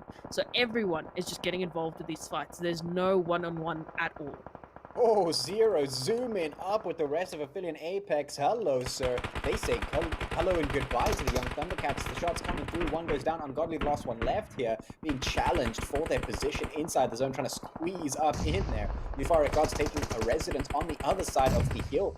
They're going to be under a little bit of fire as well. The kill feed going absolutely nuts. Gunner going to get taken down in the meantime. That's Potato putting the shots in, but oh my word, some absolutely nuts explosions just going to be wiping everyone out, just nuked out of existence. Two teams gone. 2 teams wiped out at once. Look at this chaos. This is what we knew was going to happen as Proxy. This is what we were waiting for. Gun is just so greedy at this point in time. Are you kidding me? They are literally picking up kills left, right, and center. Temper also sitting on 6 kills right now. But that's insane. All I keep seeing in the kill feed every now and then is gun, and they're the ones taking those fights and winning them at this point in time. I really want to see how many kill points they have at some point, but at this point in time, I'm just worried for everyone that's around them. Because if you're near Gun at this moment in time, just run. Just leave. It's not worth it. You've got 9 teams left. If you want to have an opportunity to get something out of this, it's just run away, because they're sitting on 9 kills at this point in time, and they are just absolutely hammering it into everyone. Oh, that is painful. Let me tell you, if you're going up against Gun, I wish you the best of luck, sir. Run. Because right Leave now it. they are just not looking to play around. These guys are not messing around. They're looking to repeat the performance from yesterday. And now we're seeing them back in action again. 7 teams remaining here. We've got 4KT also looking for a piece of that pie. But to get it, they're going to have to go up against G3, who have not been giving us the performance that we have been expecting of them. Right now, they're under a bit of a problem here, spread out all across the way. 4KT just looking to pick them off one by one, and right now it looks like that might be very, very possible. Fleco and SigSquad, of course, get in the smoke, but their position very much known by 4KT. 4KT are just being relentless right now. They're just going for it. They're peeking over that hill again and again, making sure they have those locations down, making sure they know where they are. And, well, just tapping away a couple of those bullets is enough. BBC also going to get hammered as well. Here's SigSquad just waiting for 4KT. This could be a sneaky play, but he has to black his shot very carefully. Chooses his time, takes the shot, but will be shut down immediately. No, thank you, sir. 4KT are not having any of that. They will put the hits in. G3 getting taken out. There are 5 teams here remaining. We've got Sleepy also on the other side of this rise, right beside them. 4KT still got a little bit of work to do if they want to get across that line into the zone. Are going to decide to rather rotate away, give themselves a good chance at survival here, putting themselves on the top of the hill, a good vantage point, but can they utilize it is the question right now. Maybe not. Yeah, I'm seeing shame. Poor old Miyagi just there from Ultra 6, just hiding, trying to stay alive in this scenario. Oh no. Taking a few kills, actually finding Gun. Wow, okay, so that came through quite interestingly. That kill feed is we'll look at that later, but at this moment in time, I mean, Influence, Rage, and 4KT, they found each other immediately, and it's going back and forth. I mean, 4KT, they've got a little bit more of a wider range, and that does mean that they're going to be taking out Influence, Rage. So we're down to our top 3. We've got 1 member from Ultra 6 still alive, still in this 4KT. They still got 3 members alive. Oh, look at this NFxUNIQUE. Oh, no. Unfortunately for them, 4KT, they've got the higher ground. They've got the angles that they need to work with here. So this is going to be an interesting one. 8 alive, 3 teams left. Whew, man, this is the chaos that we have come through. Just been absolutely insane. Gun going down in the thick of it now. 3 teams remaining. We've got Ultra 6 here, specifically 1 player on their team, keeping the hopes and dreams alive. We've got 4KT. Of course, we have NFxUNIQUE. 4KT looking to grab themselves another chicken dinner here. They just boost their top at the top of that leaderboard right now. Just boost those points all the way up. Maintain their position. We've got good control of the map here. Got some good space, and they have decided to go for the 2-2 split to try and surround NFxUNIQUE. A good choice, but Miyagi could be that, well, the special ingredient, the chemical X in the mix right now, because he is just biding his time, waiting to see if he can spot anyone and catch them out. 4KT playing slow and safe for the time being, getting themselves across that line. The onus is actually on NFxUNIQUE to try and get into the zone because they have a little ways to go to get in there. So it might just be a little bit of a difficult time here. You can see a couple of shots going back and forth as they try and open up the path, open up the way forward. But I'm not sure at this point if 4KT is going to let them do that. Right now, they seem intent on just taking them down. They're not even caring about the blue zone, which is about to move on in about 9 seconds. Up they come, 4KT looking for the shots, Fex trying to capitalize, and the rest of 4KT just move in like hunters, like absolute vultures from the sky to just pick apart NFxUNIQUE as they try and make the push. Cage going down as 4KT wipe them out one by one. They get taken down, and now it's only Miyagi left in a 1v4, and he's got nothing to do. This is basically over. There's no ways he 1v4s as 4KT have got this one in the bag. And it looks like they know exactly where he's at, and they're just taking the car right through, and there it is. Miyagi out for the count, but he made it to top 2. For his team, he managed to play the placement game beautifully to top 2. So I mean that's placement point at the least for Ultra 6. And I mean for NFxUNIQUE there, I'm curious, Gun actually dropping out there in 5th place. Man, it just happened so fast. I didn't even see it. Yeah, I mean, I don't even think it was on the screen as it happened, but man, oh man, they did actually get a good amount of kills there. Gun picking up about 9 or 10, I think, off the back of that one. So still not a bad performance, but certainly 4KT just looking hungry for that win. They took the kills, they took the placements, they have got it all stacked right on there at the top of the matches leaderboards. And what a strong way to start out game number 1 for day 2 of the finals weekend. Of course, Ultra 6 and NFxUNIQUE placing in 2 and 3, respectively. So some good performances, a little bit of a slow start, but certainly an explosive finish.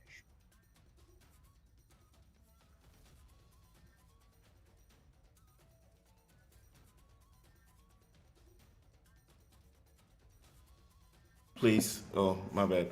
Apologize, guys. Hi. So Slime4KT coming away with the winner chicken dinner, looking very good as they've stamped their authority on the top spot of the map, looking as they need to be very consistent in order to be in that pole position to be winning the prize pool tomorrow in the final day. Other teams doing well as they're pushing forward for those points, which are highly needed to get into a pole position to win some of these points. Let's take a look at the MVP for the last match, which is, of course, Pounds from Gun with 6 kills, 477 damage, 21 minutes, and 11 seconds survival time, which is amazing as he probably pushes himself up into those positions for the highest kills of the game, which we have been noticing throughout the entire match. Now we're taking a look at the standings after game 5, which is game 1 of today, with Slime4KT with the placement points, 15 points, and a whopping 40 kills with a total of 29 points. Gamers Unite Nations with 6 placement points, 11 kills, which puts them at 17 points. Ultra 6 coming in second place with 12 points, 4 kills, which gives them a total of 16 placement points. Now, ladies and gentlemen, as we look at this leaderboard, we can see NFxUNIQUE, Influence Rage Africa, G3 Temper, Aphelion Apex, rounding up the 4th to 8th position. Looking at the next page, we can see some of these teams that definitely need to put some points on the board. Getting some points is BBC in 9th position, Euphoric Gods, Sincerity Esports, Zero Tolerance Skills, Pain Africa, Immortalz with 0, Lag Esports, and Young Thundercats, all with 0 points, wrapping up a 13th to 4th to 16th position. These teams need to come up with major points if they're to have a chance of qualifying or being in a position to win as part of this prize pool. Ladies and gentlemen, it is the first game of tonight. It is Champions Weekend, day 2 of the finals in the PUBG Mobile Tournament. We are going to be back with more action as we have 3 more maps to go. We will see you right after the break.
Welcome back, ladies and gentlemen, to the Umzansi Esports League. This is Season 3 Champions Weekend, where we get to see the finals of the PUBG Mobile and FIFA tournament.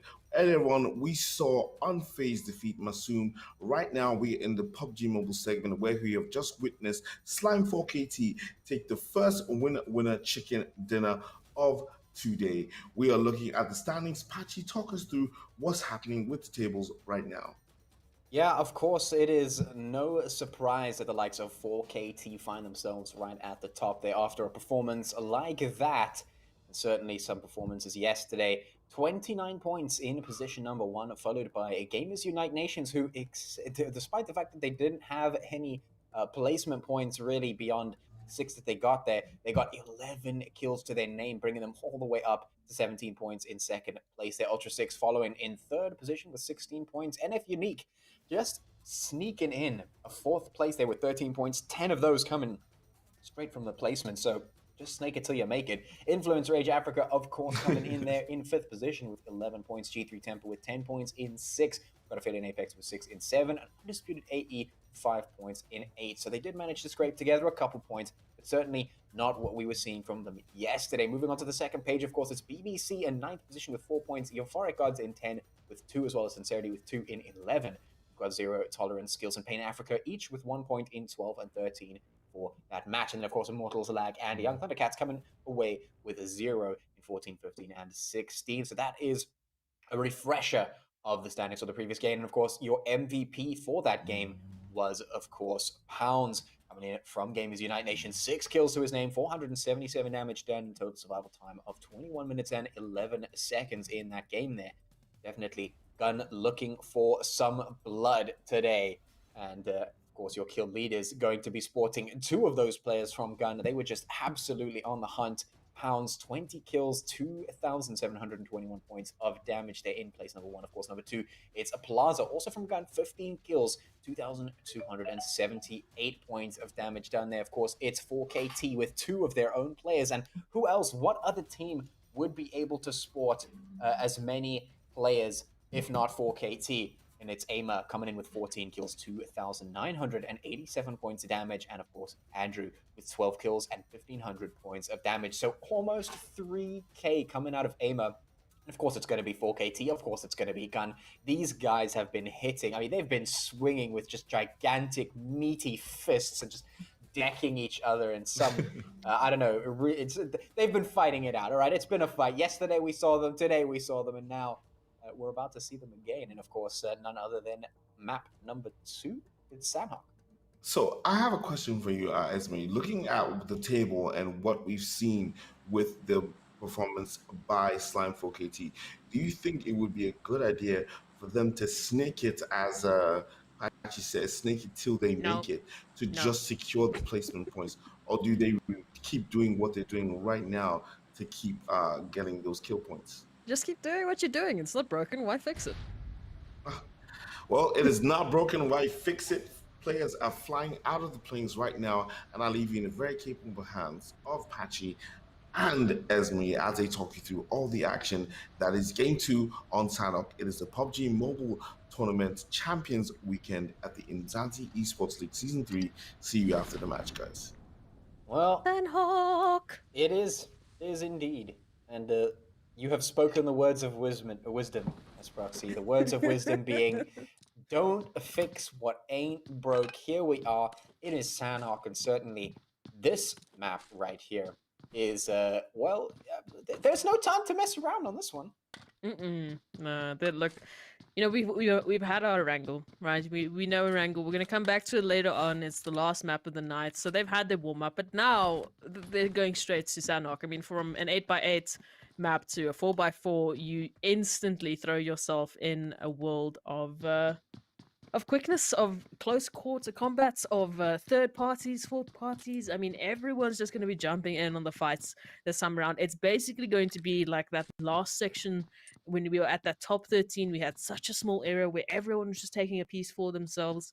So I don't think we should be seeing such a disparity in terms of difference in kills, because everyone should have that equal opportunity. I mean, you can see it right now. Look how close they are to each other. we only saw this really towards, that, I mean, I think we were fourth zone, fifth zone, somewhere around there. Then it was that space and that zone as well. Once again, I don't think it's too bad of a zone. I mean, rotations aren't going to be that heavy. It's going to be very interesting this time around. And hopefully we're going to see some of those teams that have been, slacking a little bit, pick it up this time around. They've got an opportunity to pick up those kills, maybe not, run away that with the kills as we saw, 4KT and Gun doing, but I mean, there's a reason that both of those teams have two players in the kill leaders right now. It's because they are running for those kills. They are gunning for every possible bit of damage that they can find. Pun not intended, but it's what it is. Not intended, but certainly applicable here. Running and gunning is the name of the game. We'll see if they can keep the pace up here in game number 2. It's Sanhok, the zone all the way up here in the north, slanted slightly up there. So, of course, Aphelion, Apex, and the likes of the teams down towards the south are going to have to just rotate up a little bit. Pain Africa on the receiving end of that one, so they could be up for a little bit of a challenge a little bit later on as the teams do eventually make their way on up. 50 seconds before that happens, though. But the teams don't have as much chill time as they did in the previous map. This time, it's guns blazing, and they know it. They want to try and slow things down, because once this map gets going, it does not stop. That accelerator gets pressed all the way down into the floor, and, well, when you lift your foot, it doesn't come back up. It stays down, and, well, that's what we want to see. We want to see the chaos happening. Hopefully, we can see a little bit more structure coming out, but secondly, an interesting thought. Do you think that more strategic, more structured gameplay benefits the top teams, or does it benefit the teams towards the bottom of the leaderboard? At this point, you're getting very close to where playing it by the book and just playing for placements isn't going to cut it. As we said, like snaking it out at this point in time, it's way too early for 4KT to just be relaxed. It's not like they've got a ginormous lead that's never going to be caught up to. I mean, we've got the likes of Gun in there that are so close to taking them over. We've got the likes of a few other teams that really stepped up. I mean, Temper, one of the teams that I want to give a shout out to, they were at 6 kills at one point, and then 4KT took them out, but they were stepping it up until that point. So it doesn't mean that anyone else is going to stop that. I mean, everyone can do this. We've seen every single team in this lobby, in this map, do something insane. We've seen them pull away winner chicken dinners like it was nothing. All of a sudden, we were left gobsmacked, as if, where was this yesterday? So no. Don't be structured. Don't, relax it. I mean, yes, bring in your structure, bring in your strategy, but don't just wait for it. Don't just wait for placements. You have to still go for kills. Like, it's been competitive this entire season. You can't just rely on placements. It's impossible to win a piece of that prize pool if you just purely rely on placements. Yeah, I have to agree with you there. I think we're definitely going to see the likes of 4KT and Gun coming out on top if they continue to rain terror down with those crazy placements plus crazy kills. And I mean, we've been saying it pretty much season after season. Consistency is key. And the consistency that we saw coming out from Undisputed AE yesterday was looking really good. It was keeping them up in the top spots, but they fell off in the previous game. Hopefully, they'll be able to find their footing as things pick up once again here on the Sanhok. But right now, we've got 4KT up here, maybe doing a little bit of a challenge. It's actually Andrew by himself here, looking in towards G3, maybe just throwing a bit of chaos into the ranks. G3 mostly uncontested for the time being. He's just seeing what he can see, seeing if he can spot anything out. Maybe just trying to catch them by surprise. Flecker, though, is certainly waiting for something, waiting for potential cheeky peek of some kind, maybe. We're about to find out. Andrew going to maybe decide a bit better of going 1v4 and deciding to crawl back down the mountain towards the team. But right now, we're just waiting for things to tip over that tipping point. There's a line. And once we cross that line, things just don't stop. The craziness begins. And of course, you can see we've got 4KT, G3, and now Gun and Zero Tolerance up with Sincerity and the Untitled.CAT sort of congregating around Bootcamp. Finally, we see Bootcamp as a serious contested position for the moment, which could prove to be quite interesting, because that is a little bit of a chaotic area when it comes to all the teams congregating and fighting. We'll see if that does indeed happen. For the time being, there's enough space between the teams for them to not have to engage right now. But as we know, that changes very, very quickly on this map. That's why I love this map. I've always loved this map since they brought it out. When they brought it out on PC as well, I remember I immediately I did the update. I jumped on it. I could not wait for it. It was just such a change up, and I still love this map so much because I think I love that permanent sort of threat of action, that permanent threat of there's a third party, there's a fourth party, there's a fifth party. You are surrounded by teams. You better be playing smart. So I enjoy this map. It's such a good one. We still have 15 teams in this. I mean, we've got so many teams right on each other's heels. We can look at it now. Tempo and 4KT. Ooh, maybe Tempo looking for a little bit of revenge from Erangel, you know. 4KT were the ones to take them out there after Tempo were really getting into their stride just a little bit. So maybe we might see a little bit of a revenge story coming through. If so, Andrew's not going to be having a great day because he's got a lot to work with right now. It looks like the entirety of Gun is here, just waiting, waiting patiently. Yeah, 4KT maybe playing a bit of an interesting game. Andrew spearheading the information up here towards G3, and the rest of the team playing way back and a little bit further towards the one side, as you can see there on the screen, just taking up residence in boot camp. So if anything does start to happen, of course, 4KT can jump to the rescue, but if Andrew goes down very quickly, it's going to be tough to go and rescue him. They're going to have to cover some distance. But speaking of, we're actually getting a rotate from Plaza. Maybe a bit of a misstep. That's a problem. Gunner immediately going to take him down and punish him for what I think was maybe just a badly gathered rotate out there from Gun. They did not expect G3, or at least they weren't prepared to take them on in a fight as they made their rotate straight past them. So somebody missed the information. Somebody did not do their scouting quite right. And instantly Gun have already lost a player. That might just prove to be a problem. Maybe a little bit of a misstep from them that might throw a spanner in the works later on when they try to pick up those kills. Gun have certainly been on a roll today, but that could be shut down very quickly if they don't play their cards right. And of course, now being one player down, certainly going to have to be a whole lot more careful.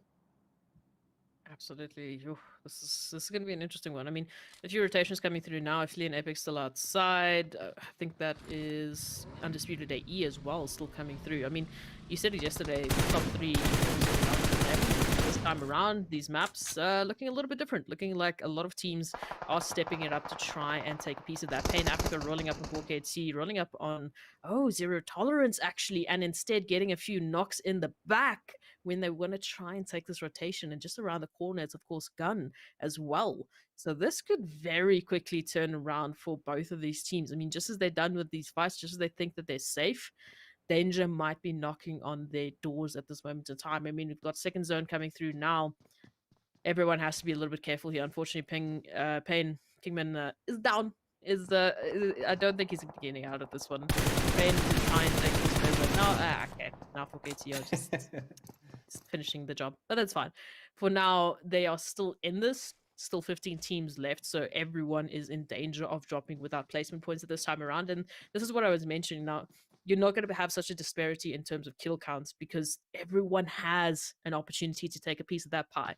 Everyone has an opportunity to just take a kill here and there. You know, take a little bit of a steal as teams are trying to get what they need to do. They're going to be interrupted, which is great, especially for the teams at the lower end of the leaderboard. The teams that potentially go out earlier, they can pick up a little bit more kills here. They can pick up a little bit of points to hopefully just take them further up that leaderboard. I don't think it's going to be enough if they're just relying on one or two, because there is starting to be a little bit of a range difference if we're looking at the bottom end of that scoreboard. Everyone that's not in that top 8 are looking quite in danger. So hopefully we see a lot more activity in terms of teams just trying to push the limits here, to push themselves in this finals weekend. Yeah, and that is what we want to see. We want to see these teams pushing themselves to the limit and maybe even beyond, just to get up and taste that glory that is that #1 spot and the ridiculous prize pool that awaits for achieving the win in the finals weekend, the culmination of the season of the Umzansi Esports League here for the PUBG Mobile. And absolutely, it has been quite a kicker. If you didn't watch yesterday, you missed out on some serious action. Definitely can recommend going to check those VODs out. But for the time being, it's 4KT engaging once again. Potato going to go down to the shots from Ultra 6 there. Mojo maybe the one to put those in. You can see Bootcamp still a place of quite well, quite contested space. A lot of teams down in that area going to be very, very close and in range to make the engagements. 4KT up here with Gun, Zero Tolerance, Pain even moving up here, and of course Sincerity now skirting the edges along the waterline there. Just trying to make their way up. Of course, the zone going to be heading in towards the northeast. So rotates will have to come through from all of these teams, and that is going to throw another spanner in the works. These teams will have to be prepared to fight their way in. Otherwise, they're going to be getting sent away. Potato going to get exploded into oblivion. One by one, we do see the teams dropping their players bit by bit. The war of attrition has begun. Rogue going to get slapped down into the ground. Mojo as well, the same. Things are not going too well. Moving up, no going looking for the shot. Is going to get absolutely tagged right down to a couple of HP.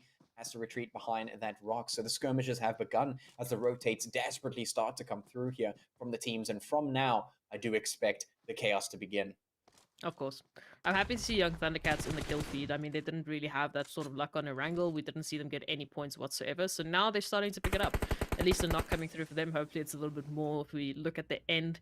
3 zones in, and that space is very much running out at this point in time. Everyone is up close and personal to each other, shoulder to shoulder. Gun also taking a little bit of a fight there, taking a knock, unfortunately for them. Everyone just throwing in the damage. Miyagi, the professional placement player from the previous map, making it all the way to second place for his team. This time around, taking unfortunate few bullets there from Inspector. So yeah, Undisputed AE not out of this by any means necessary. They are looking to pick up their kills once again, to pick up those points.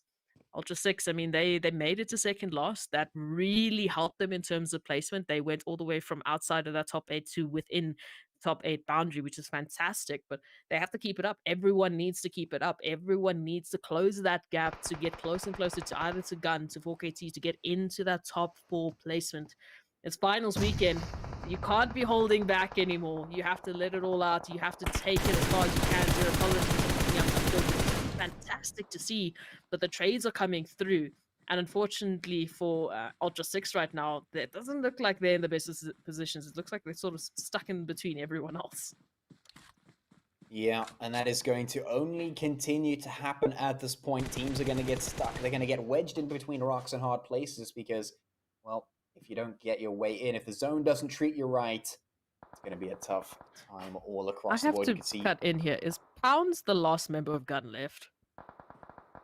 It looks like it. No way. Whoa. It doesn't look like they're stacked up, so maybe they are. That might just be a bit of a problem for them if they want to put the points on the board. Quite a lot of players and teams contesting now towards the southern portion of the zone. That seems to be a theme here as the zone has moved north quite a number of times. So a lot of teams stacked up towards the bottom. You can see Ultra 6 here struggling against the blue. Of course, Esproxy does not recommend doing such things, but when you got to, you got to. No. When you got to do it, you got to do it. If you have the meds, yes, but look who they're going to be running into. They're literally going to move from the spot and run into either to Zero Tolerance or to any of the number of teams that are waiting within the zone. These rotations are crucial at this point in time. Ultra 6, where you at? Zone's not a good place to be.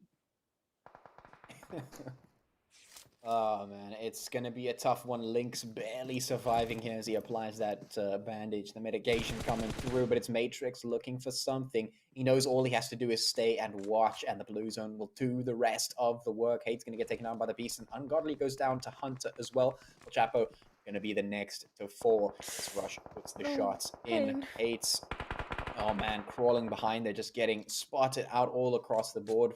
Matrix, of course, are going to be making the rotate as quickly as possible. Hates does go down as 4KT, going to be capitalizing on the positioning there. Pablo puts the heads into Superior, and of course, with the zone moving north once again, very biased zone indeed. You're going to see the fights happening over towards the west and the south quite a bit as the rest of the teams make their way into the zone.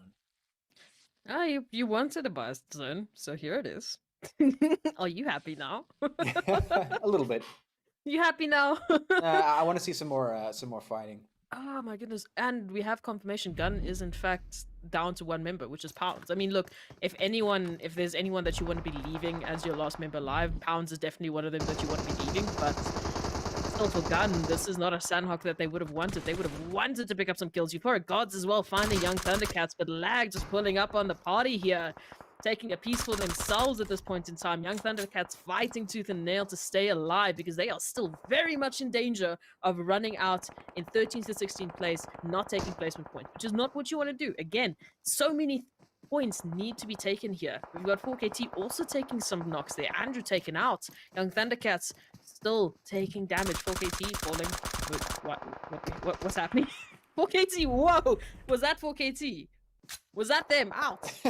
I don't know, maybe. That looks like them out. So Gun, 4KT are two currently reigning champions on the leaderboard. Looks like they might be out for the count. I still want to be corrected, but like, it looks like that's it. We've got 12 teams left. I don't see them on the minimap. Oh well, at least we got Pounds up in the north there. Oh, in Gun. Tao. What's the one they're from still Gun? alive. It's Pounds. He's chilling. It's Aphelion Apex right up ahead of him.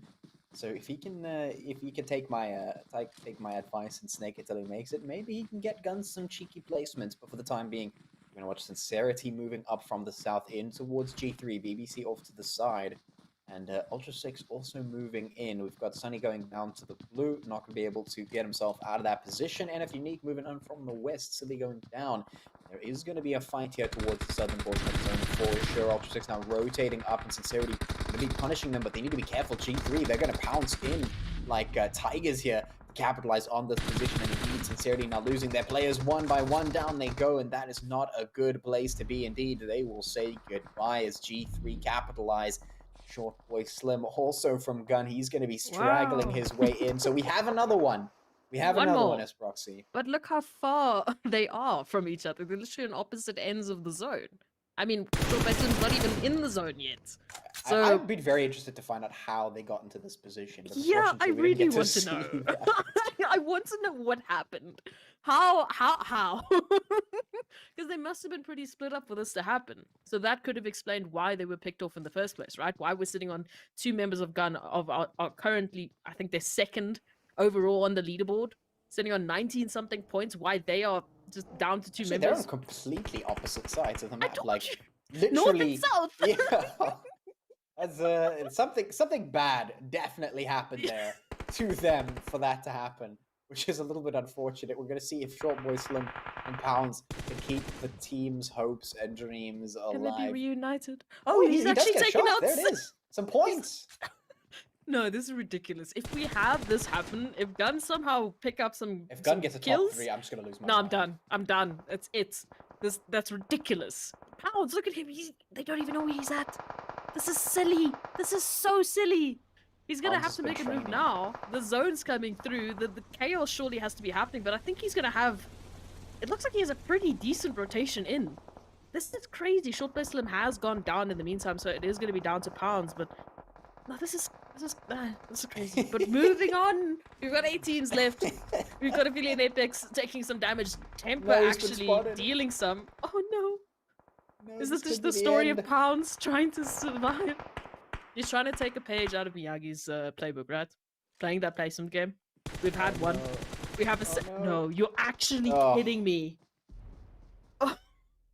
Yeah, that almost Oh. was That would have been sick. That would have been sick. But that's going to be Gun going out in 7th place, picking up 1 or 2 kills. Temper now reigning supreme with 7 kills so far. In top 6, they're looking a lot healthier this time around. They just have to be... Well, actually, 4KT were the ones that took them out this time around. They're no longer here. This might be Temper's map. We'll have to wait and see. The rest of the team's also making rotations in, looking pretty healthy, looking happy. Flacco just running in onto Lag's territory. Fantasy still alive, trying to help out his teammate here, but has to be careful because it looks like Temper might have the advantage here. Oh, it's only Fantasy left. No way. Lag are down to 1 member, and Fantasy is getting pressure from all corners at this point in time. Temper are looking to take him out for the count and be done with it. As that top 5 comes through. Oh, this is going to be interesting. Oh man, this is quite the map to witness. G3 moving in to try and take Lag down, and Fantasy just... Oh, he's just actually going to get nailed. No chance even. Going to get taken down by Cage on the other side. NFxUNIQUE just going to nail him. And now, of course, G3 sitting on the back waiting for their chance to move up. Six actually going to find himself in the blue as well. Everyone has been playing inside the blue. It's a testament to how crazy the map has been so far. We've got 4 teams remaining, 11 players left alive. Ainsley going to be landing the shots. He finds one, takes a bit of damage, but he does manage to hit the deck in time. Now it is a question of who is going to be able to finish this match off. 3 teams remaining. G3 is one of them. But can the rest of the teams compete? G3 had a bit of a wavy performance here, but they might be able to pull something out of the hat. Cold actually still playing placement games. So once again, we've got a single member in that top 3 trying to just stay alive, playing the healing game, it seems like, to try and just outlive the rest of this. Influence and and Temper going at it. I mean, 2 members for Temper right now. Flacco not looking as healthy as he'd like to be. But Influence Rage Africa, they've still got all 4 members alive and healthy. And for that, there we go. That last member left from, I believe it was, who did we say? One of them. Anyway, Cold going to be going out for Philly and Apex, so that's going to be it for them. But now Temper and Influence Rage Africa going head-to-head. Gunners down, only Flacco left. It looks like he's going to be having a bit of a run-up here. Going to be peeking through there with the UMP. What can you do in this scenario? Not much, necessarily. So Temper going to be going out in second place, but Influence Rage Africa picking up that winner in their chicken dinner at 9 kills in the back pocket, which definitely is going to go a long way to helping them out on that leaderboard.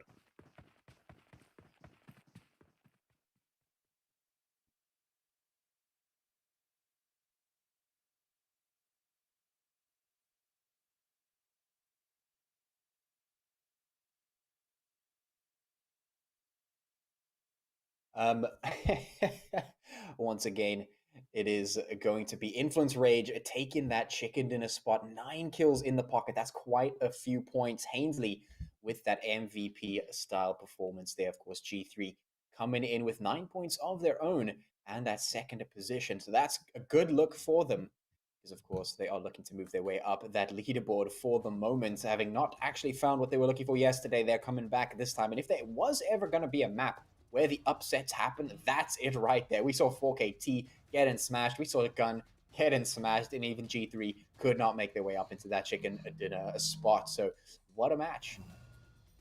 Definitely, what a match. And Esme, right now, I'm pretty sure that if 4KT could take my advice of ratting it to just get the placement points, that would be a very good idea right about now.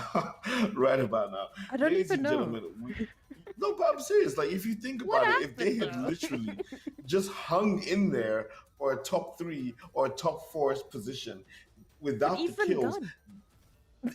Like, it doesn't make sense. That's what I'm saying. It doesn't make sense. How did they get into this scenario? But I don't know. But I'm just thinking, in the position that they're in right now, all they need to do is just really secure those placement points, and they can literally win the entire tournament. So that's what I would do, anyways. But ladies and gentlemen, looking at the MVP for the last match, it is of course Influence Rage Africa's Ainsley with 6 kills, 689 damage, 21 minutes and 20 seconds survival time. Let's also now take a look at the standings for game 6 of the finals, which puts Influence Rage Africa at the top with 24 points. G3 Temper coming in a very close second with 21 points. NFxUNIQUE with 14 points. Aphelion Apex with 11 points. Lag Esports from Madagascar with 8 points. Undisputed from Mozambique. Undisputed AE with 6 points.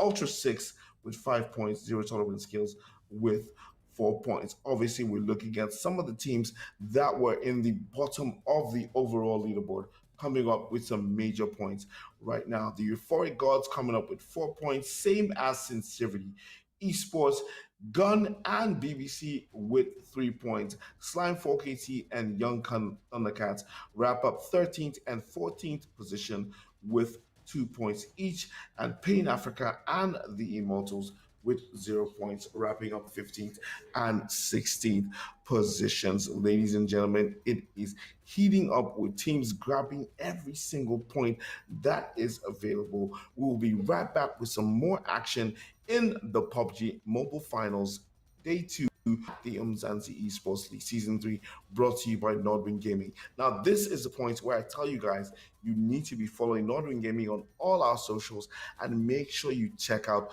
nordwindgaming.africa for the latest information and, of course, all the updates on all our assets, which includes the Nkosi Super Cup, the Apex Legends Throwdown, and, of course, the Umzansi Esports League. I'll see you guys right after the break.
Welcome back, ladies and gentlemen, to the Umzansi Esports League Season 3, brought to you by Nod Win Gaming. This is the PUBG Mobile Tournament. My name is Dr. Sid, here with Pachi and Esmery, as we have been bringing you the action that is the Champions Weekend.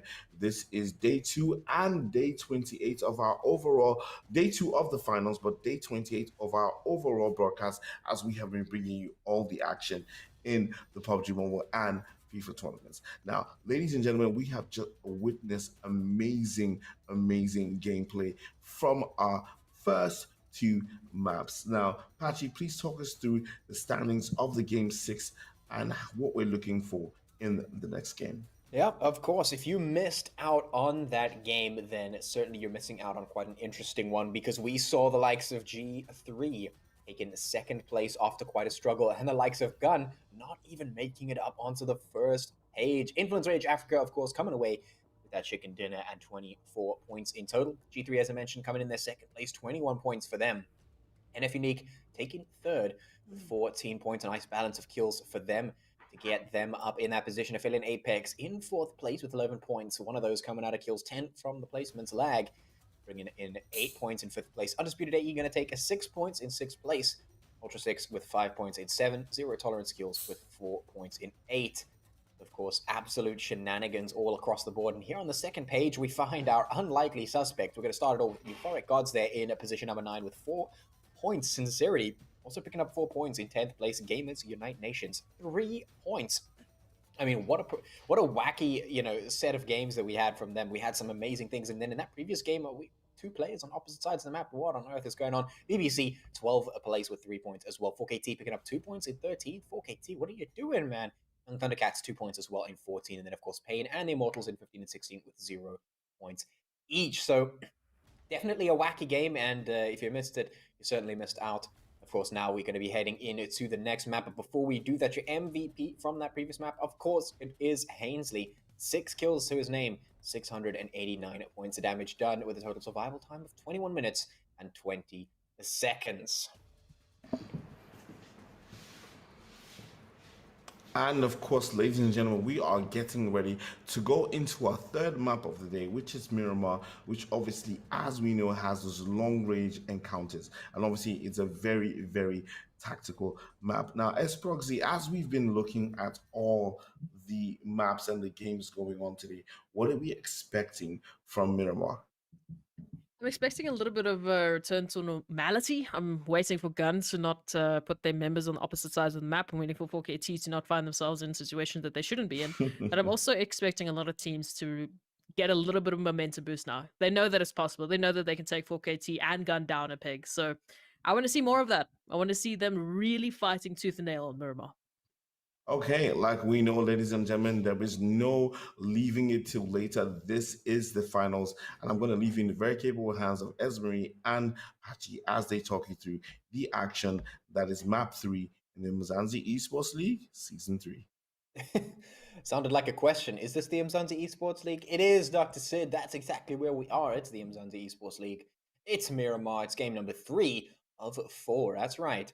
3 of 4, because right after this we do have Erangel. But before we get there, we got to get through Miramar, which is the long-range engagements, as you mentioned, the tactical stuff happening here. But man, I'm still trying to get over what the heck was happening with Gun in that previous map. Gun, hit me up in the DMs. Tell me what happened in that game, please. Like, I already have Gun in my DMs, #flex, but hit me up on what happened in that game. I need to know, because it started out with, like, Gun, they were doing something, they lost a member, but they still had 3 of their 4 players. It was like, they can make this happen. And suddenly, the next time we get to have a look at them, 1 player in the north, 1 player in the south, totally separate and just completely desperate. Hopefully we don't see that again. We should see a little bit more of a clean game coming out of Miramar. This is not an upset map. Sanhok definitely is. This is a staple right here. Miramar should be very much known by these players. Now, of course, that zone all the way in the east going to be nice and easy for these teams. Man, this game has been really, really forgiving right in the beginning of these games for these players and teams, giving them the chance to set up. What do you expect, Esproxy? What are we going to see here on Miramar? Do you think we're going to see, the top teams finally find their footing once again, or do you think somebody else is going to step it up here? Look, that's the thing, is we obviously don't know what happened on Sanhok, because also 4KT finding themselves in the middle of, like, I think 4 teams. They were just getting picked apart left, right, and center. So I don't know if it was a question of, okay, bad rotations, bad calls, or if it was a case of, because it's so chaotic, they sort of lost their footing there towards the end. They really couldn't, take their time, sort of reset, and really formulate a good plan, which, I mean, Miramar and Erangel really lends itself to. It's such a large map, it's not like Sanhok. It's not like you're shoulder to shoulder consistently with every single other team. So I'm hoping that, for the likes of your top teams, like, for example, Undisputed AE, they've been in and out quite a bit. I want to see more from them. I want to see more from what we just saw Influence Rage Africa. They've just taken, winner chicken dinner, so surely they can do it again. But yeah, I do want to see Gun. I do want to see 4KT sort of just relax, reset themselves. It's not the team that we saw previously. I mean, 4KT, they've managed to, crack those triple digits, officially on 100 points, which is great. Gun not far behind, and the rest not either, really, which is great, which is what we wanted to see. We want to see everyone catching up to each other. But yeah, that was weird. Sanhok was weird. But hopefully now everyone sort of resets themselves, and we'll see where this comes through, because the team that goes here and takes that winner chicken dinner, I think, is a team that's staying consistent, that's staying with themselves, that understands what they need to do, and are doing it well. So hopefully we'll see a little bit of something. A little bit of something. Maybe we'll see it. Maybe we won't. Right now, what we are seeing is BBC all the way up in the north, just chilling by themselves, no problem. The rest of the teams concentrated very much in towards Hacienda del Patron. So quite a number of teams there. Maybe we'll see a little bit of engagements. This is, of course, the long-range map, and if those distances are very much deceiving, they look small, they're actually quite large. So most of the teams have a decent amount of space between one another. Down in Los Leones, of course, we do have the Euphoric gods and Sincerity, so maybe a couple of shots to be exchanged there. But for the time being, just wait and see if any of these teams decide to get spicy, or if they're just going to play it safe and slow and wait for things to start happening in the late game, because that is definitely an option. Depending on where the zone does go, it might just force in some rotates, so maybe we'll see some gatekeeping done. I mean, at this point, you could sort of expect anything, really. Yeah, you could. You definitely could. And I'm hoping that that's what we're going to be seeing. We're going to be seeing a little bit of a wrench in the works. I feel like there's a lot of teams that have been really quiet, that in the season haven't been quiet, but in this finals weekend have been horribly quiet, and I don't like that. I'm going to call out Pain because Pain, come on. I know you can do better than this. And a lot of other teams as well. I mean, there's a few teams that I really want to be seeing popping off and doing what we know them to do, which we just haven't been seeing, which is bizarre.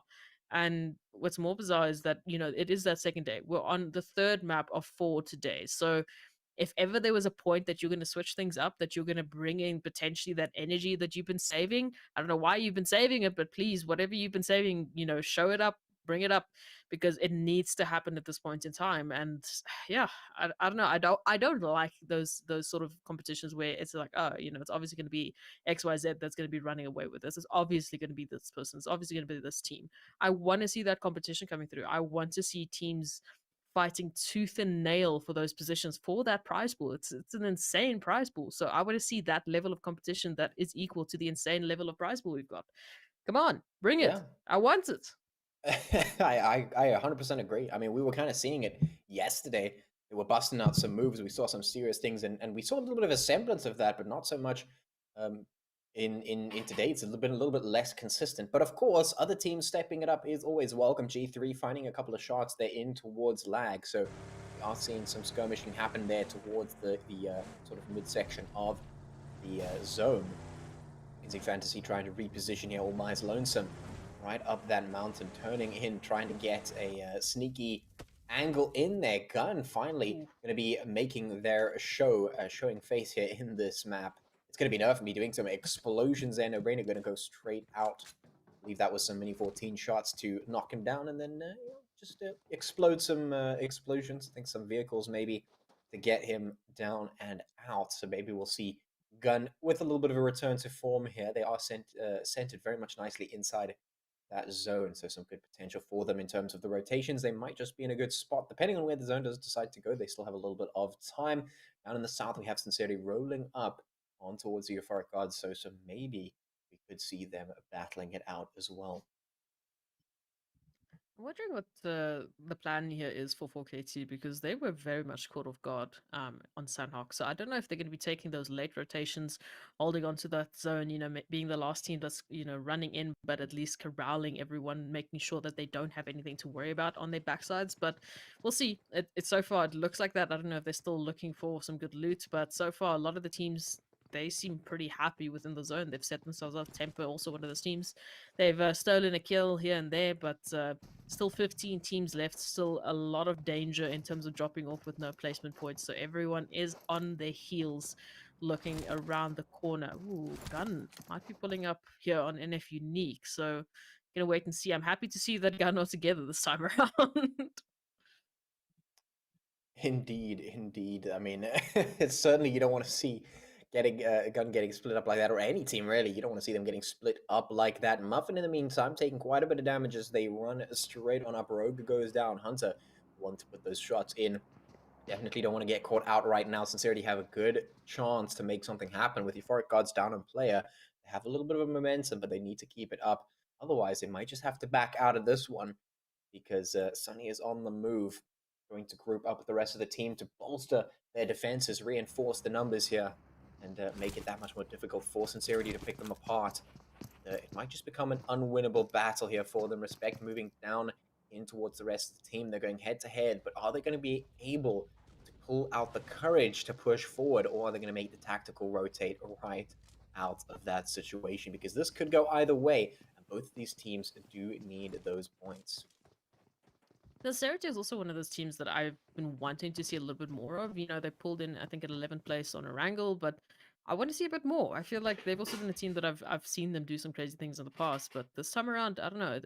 Either they're unlucky or, again, it's coming down to those decisions. But now, I mean, they're finding themselves in a little bit of a position there with Euphoric gods, so also not where they want to be. Everyone, you know, slowly but surely getting rezzed up and hopefully getting to full HP, but they still have to get rid of Euphoric gods if they want to make this rotation out. With that second zone coming in, a lot of teams are going to have to make those decisions. Do we take the fight or do we fall back? And it looks like Euphoric gods might actually be giving Sincerity a little bit of that window, as they have decided to rotate off and rather just get into rotations, focus on rotations and placements, because there's still a lot of teams that have to go through and there's still a lot of map time that they need to be worried about. So going down here, it's not going to be worth it.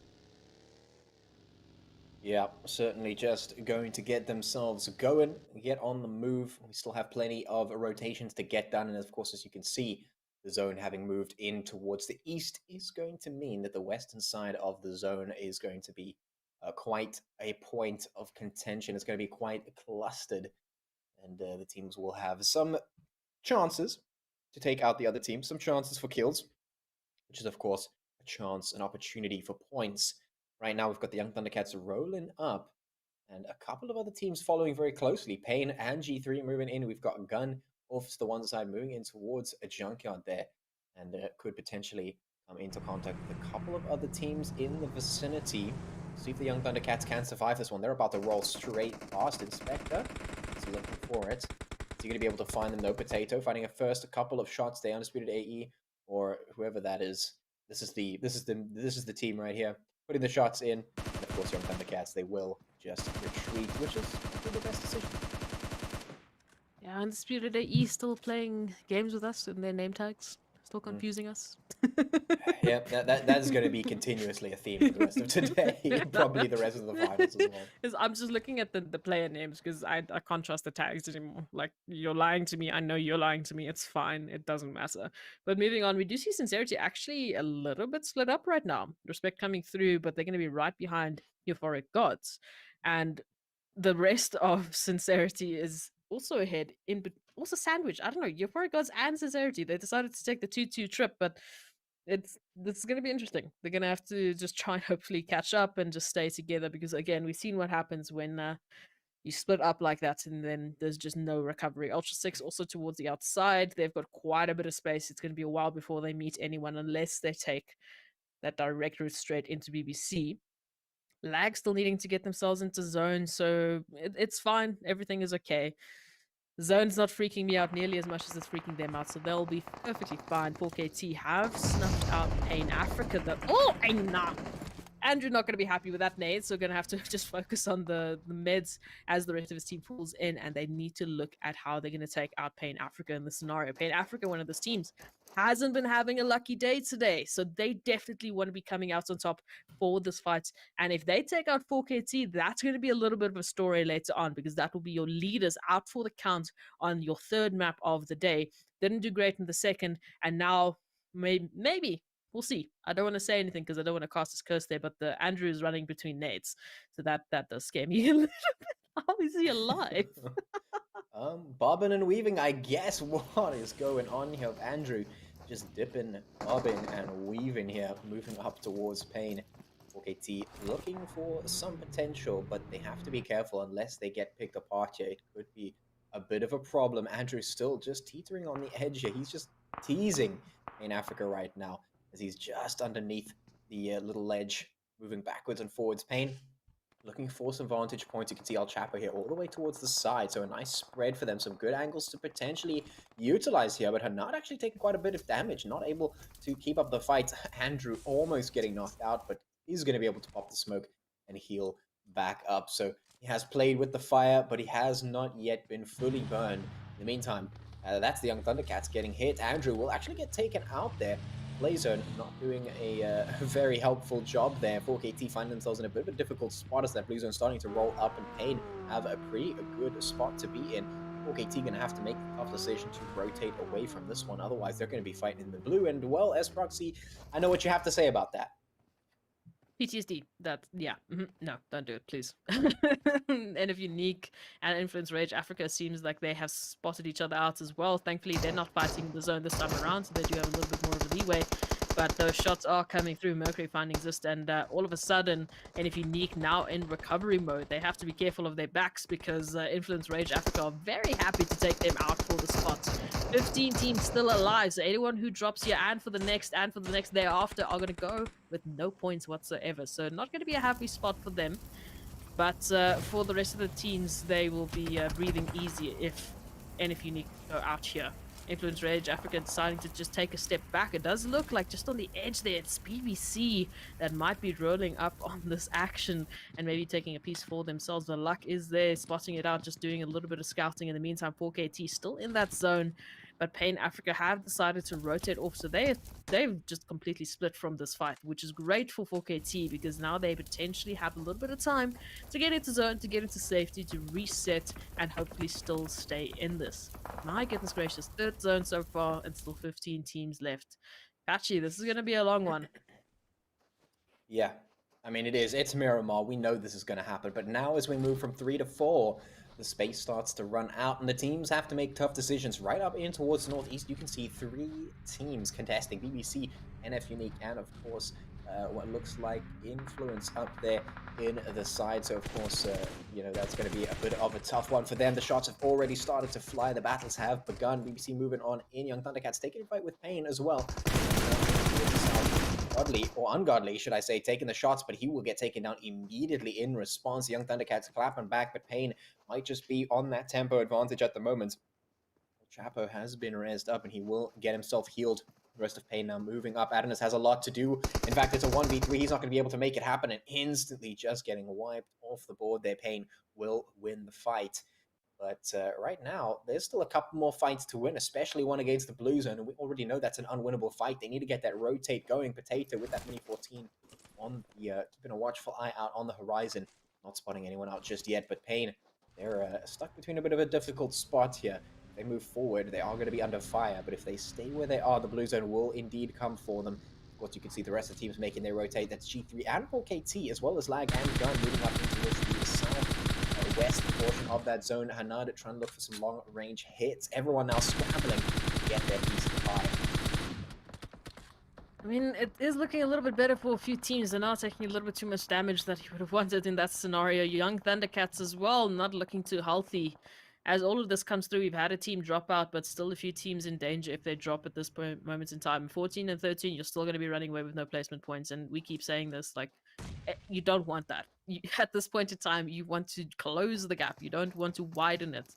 And if a lot of these teams, they keep falling so early on with no kills, no placement points, it's just not doing them a service at this moment in time. It does look like Sincerity are bordering just on top of the hill there, so they should be hearing all of the danger that's happening here with Aphelion Apex and Ultra 6 as the fights do run down. The zone is shortly going to be on their backside. So they're finishing this off as soon as possible and getting themselves rotated into safety. At this moment in time, a lot of these teams, once again, it's decision-making time. Is this fight worth it? Do we just go for the zone? Because if they get stuck here, once again, it's third parties, it's zone. There goes Hanad to the play zone, as I mentioned it. And Gun, they've made a beautiful rotation here, just waiting and holding on to whatever they can. Temper as well. I don't know. Temper and Gun been pretty quiet so far. I haven't seen the kill feeds yet, but I think that they might be just looking for that snake game, as Dr. Sid said, maybe just holding a little bit more structure, waiting for those final moments where everything just breaks apart and they will hopefully be ready for it this time around. As I mentioned, Temper, here's Lag pulling up on Temper. Flacco taking quite a bit of damage as well, giving back a few bits, but they have to be careful. They are sandwiched between Gun as well. This fight is not going to be going the way of Lag if they delay this. Oh no! Is Euphoric Gods and Immortalz actually taking a bat? And Immortalz are going to be going out into the place. Or was that Lag? I can't tell. That happened way too quickly. I mean, yeah, it's you've got to keep an eye on these things. The fighting is happening so quickly. I mean, you can see that kill feed is just looking absolutely nuts. The kills are going this way and that. Buden going to be knocked next to knock, get knocked. is what I was trying to say there. Bounds taking a little bit of fire as well. Six God moving up to try and capitalize on this angle, but Bounds up against the blue zone. They have to be careful though. 30 seconds, 35 seconds before that blue starts to move up. Could be a bit of a problem. Gun looking to pick up the kills here. If they can take G3 out, that's a big move. But 4KT moving in. There's Aimer. He's right up here. He's just going to be thirsting all of those kills for himself. Thank you very much, good sir. And he's just going to roll straight out of there. Roll up, pick up the kills, get out.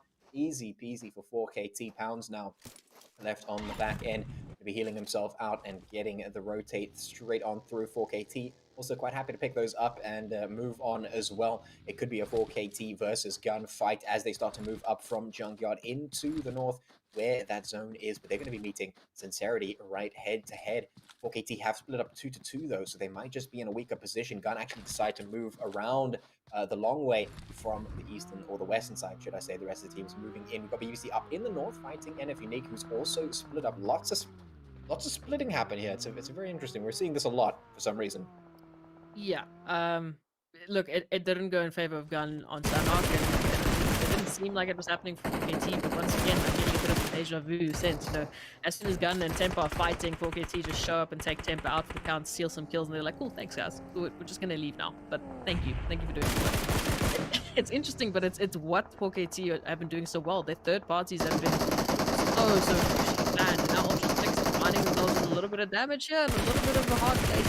They're stuck between Apex and Gun, and right now Gun seem to be on the prowl for those kill points. They've had their kills stolen already, so they want to get some revenge back. They want to get those points in. Mullen's trying his absolute damnedest to just get out of the scenario because this is not looking great. Pounds has gone down, but still 3 members left of Gun who are looking to get revenge, and those nades, the bullets, everything is just hammered and focused on Ultra 6 at this point in time. Yeah, Gun looking to reinstate some of their control here. That nade looking juicy. Could be doing a lot of damage here.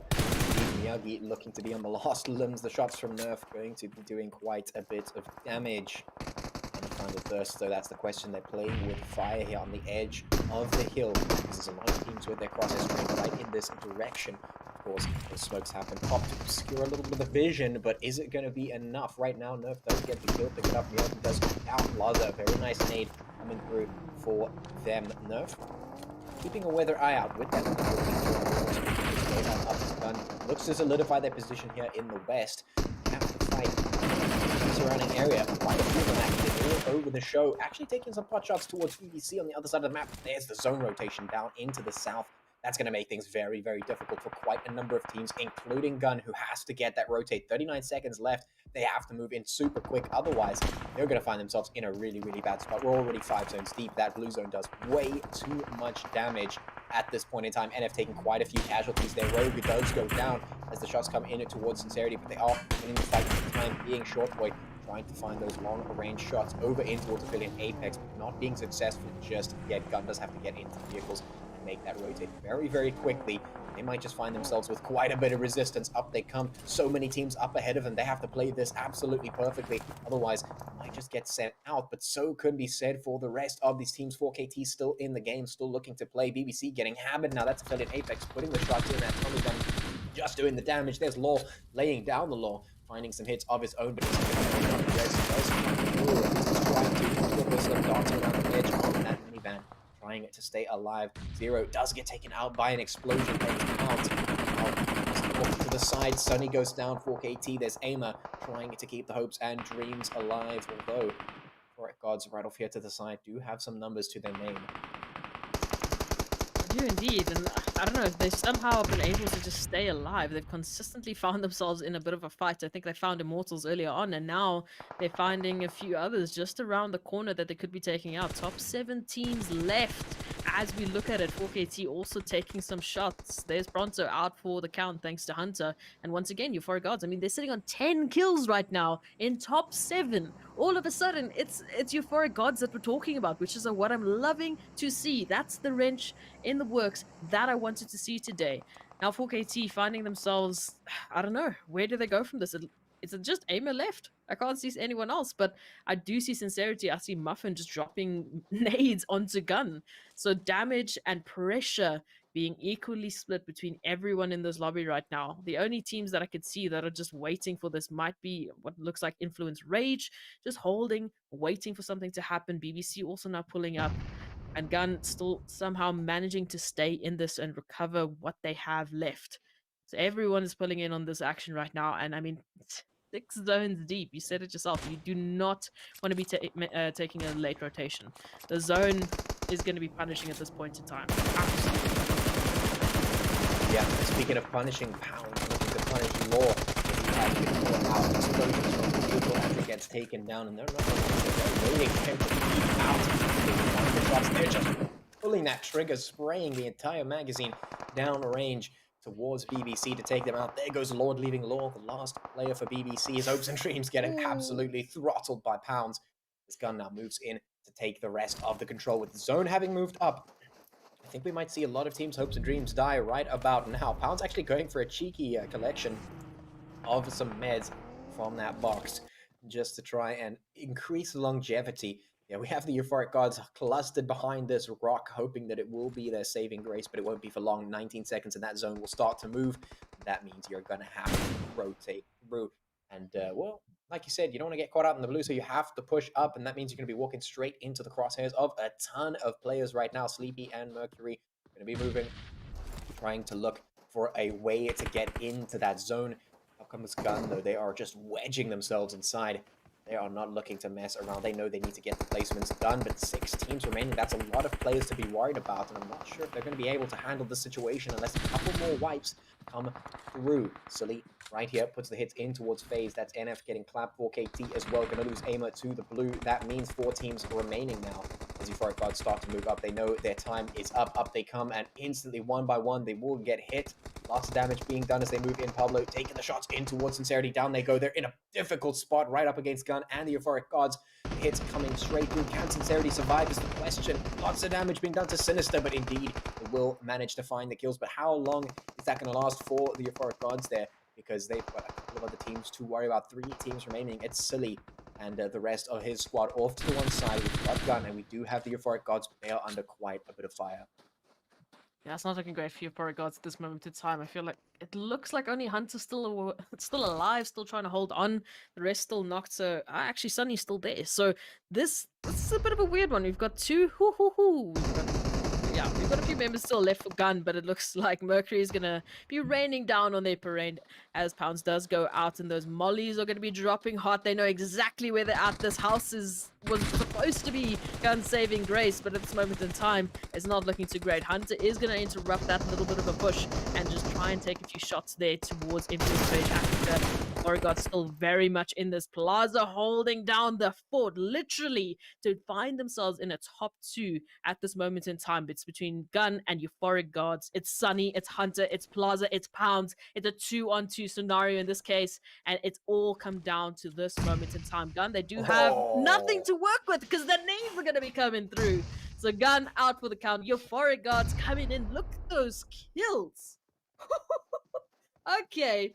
Euphoric gods have made a statement today, everyone, and it is that they're here to play. They're here to take some winner-winner chicken dinners, and potentially, I think the scoreboard is going to look very interesting after this this map. Wow.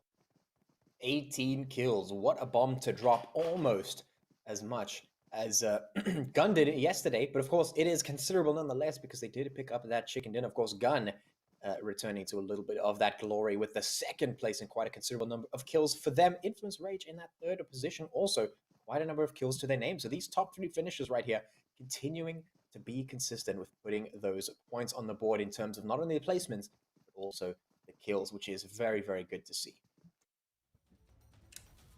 Wow, ladies and gentlemen, watching that to see the winner chicken dinner, and this table is taking a totally different shape right now. I'm totally confused as to see who's actually going to end up on top. Gon seem to be very consistent with getting the placement points and the number of kills.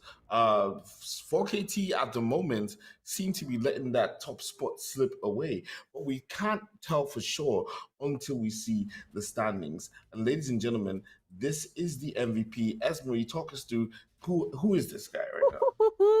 Hunter, somehow, some way, holding Euphoric Gods together, running away with 7 kills, 1,318 damage, and a total survival time of 25 minutes and 38 seconds. This player right here, I think Euphoric Gods have to give him an absolute, just a clap, a round of applause, because he was there rezzing, he was there getting kills, he was holding Euphoric Gods in that map, holding them down into that winner spot. So absolutely well played. And there it is, 33 points running away on Miramar. That is something to behold, and that's something to absolutely be happy about. Gun in second place with 23 points. Influence Rage Africa running away with 17. Slime4KT, not in the best of positions, had one member remaining, still finding themselves in fourth place with 10 points. Sincerity Esports, I'm happy to see you guys making up that top 8. So all in all, not too bad for a Miramar, Patchy. Yeah, definitely not bad for a Miramar. What is a little bit bad for a Miramar is G3 Temper coming in 9th place with 4 points. Definitely not a performance that we have expected out of them. Usually they are the kings of the Miramar maps, but in the finals, not so much. Zero Tolerance Skills in 10 with 2, as well as Aphelion, Apex, and Undisputed AE with 2 apiece in 11 and 12 respectively. Of course, we've got Ultra 6 with 1 and Young Thundercats with 1, 13 and 14, and then of course Immortalz and Lag coming in with no points in 15 and 16. So definitely an interesting Miramar, and certainly has been an interesting couple of games. And I see what will be even a little bit more interesting is when we come back with map number 4. Yes, and we will be right back after this break. Myself, Dr. Sid, Esmery, and Patchy to give you the action from the final map of the day on the Umzansi Esports League Season 3 PUBG Mobile Championship weekend. We'll see you after the break.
welcome back, ladies and gentlemen, to the Umzansi Esports League Season 3, brought to you by Northern Gaming. We are about ready for the final map of the day, which takes us back to Erangel. Esmery, what have we been looking at in terms of the gameplay today and the standings and the table being moving up and down and players coming through with clutch points and winner chicken dinners?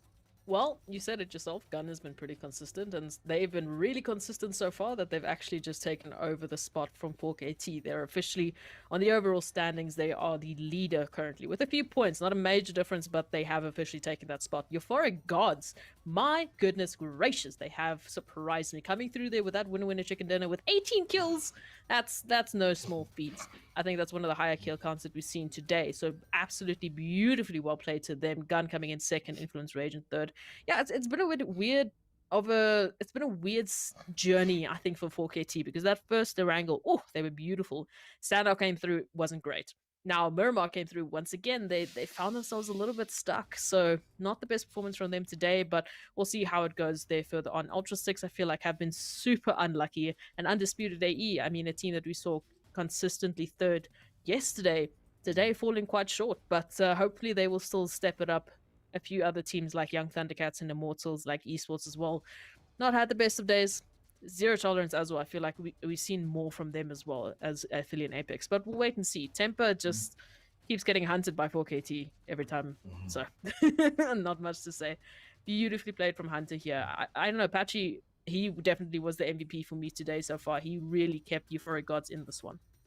Yeah, quite a lot of points coming out of him. I mean, the man did 1,300 points of damage straight off of the bat there, which is quite a considerable amount. I mean, just in a span of a single match, you know, getting that amount of kills for your team is certain to boost your position. So, of course, moving on to those kill leaders, it has to be, you know, part of what we're thinking about when we think about the teams that are moving up towards the top and keeping those top slots. Of course, it's still Gun and 4KT with those kill leaders at the moment. 23 points in the hands of Pounds.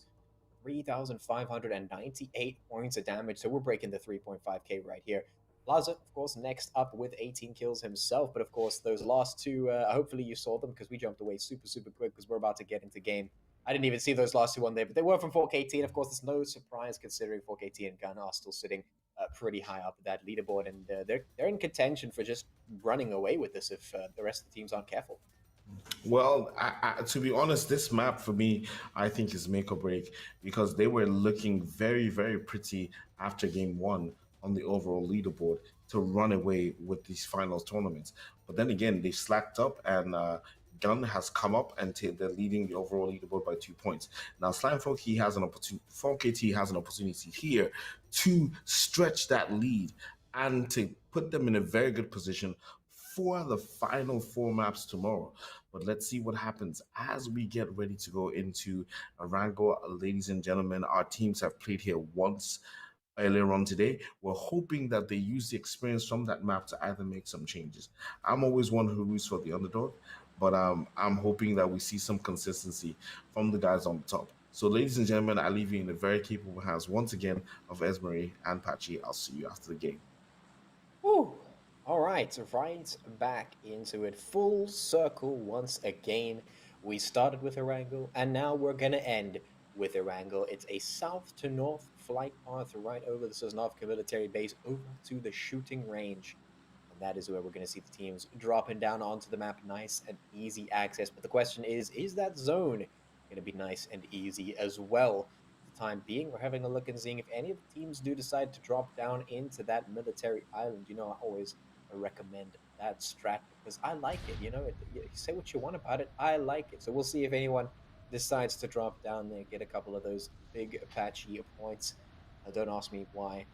That's it right there. Of course, we still have plenty of the map to look at, and as we mentioned, the teams have already gone toe-to-toe on this map today, right in the beginning.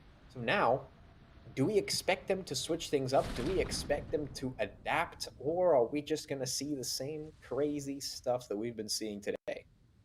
Well, we already have a little bit of a change. Sincerity actually dropping with Young Thundercats there on the military base. So both of them have taken some patchy points, which you're quite happy with. And okay, there's a zone.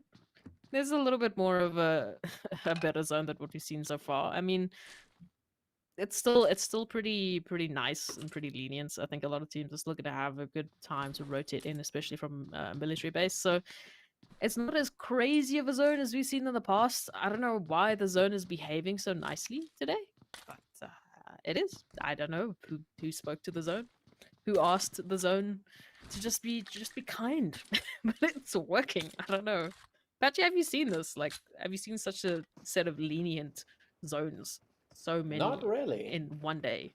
Not really. You know, when we started this, I was like, that zone is looking kind of sus. And you were like, nah, there's no ways that it's going to be easy zones all for all of these games. But that's what we kind of got here, which, yeah, I vote kick the zone here. They're not acting right. All right, that's a little bit strange. Yeah, I think somebody's got to go speak to the manager about that one, because yeah, that's just not how we do it. 4KT going to start things up. Rusty going down and thirsted immediately to Pronto. We did see a bit of a skirmish here with EBC looking towards Gun, but I'm not sure if anything came of that. We'll have a look and see. At least the intention is there to get things started nice and quick. But I want to see if the teams have the guts to get up in one another's face. Just go straight in. You can see a good congregation around South George, and of course a very solid concentration of players down in towards the south and west, but most of them did manage to drop. The eastern portion of the zone, however, super open, completely open. Actually, Short Boy Slim gonna get a fist to the face from BBC. No Braino gonna get taken out in the meantime by the Euphoric God. So some quick action, definitely happening a lot quicker than we had in map number 1. So it's a good thing to see the pace has changed. I'm waiting to see if anyone's going to take up residence in places like Yasnaya. Of course, we don't have BBC down in Milta Power. Actually, seeing BBC drop in right next to a couple of other teams, like, for instance, G3 here, it's actually nice to see them in action, instead of all the way on the other side of the map. You see, maybe they should do this more often, and then leave me with the PTSD of watching them rotate into the zone and out of the zone.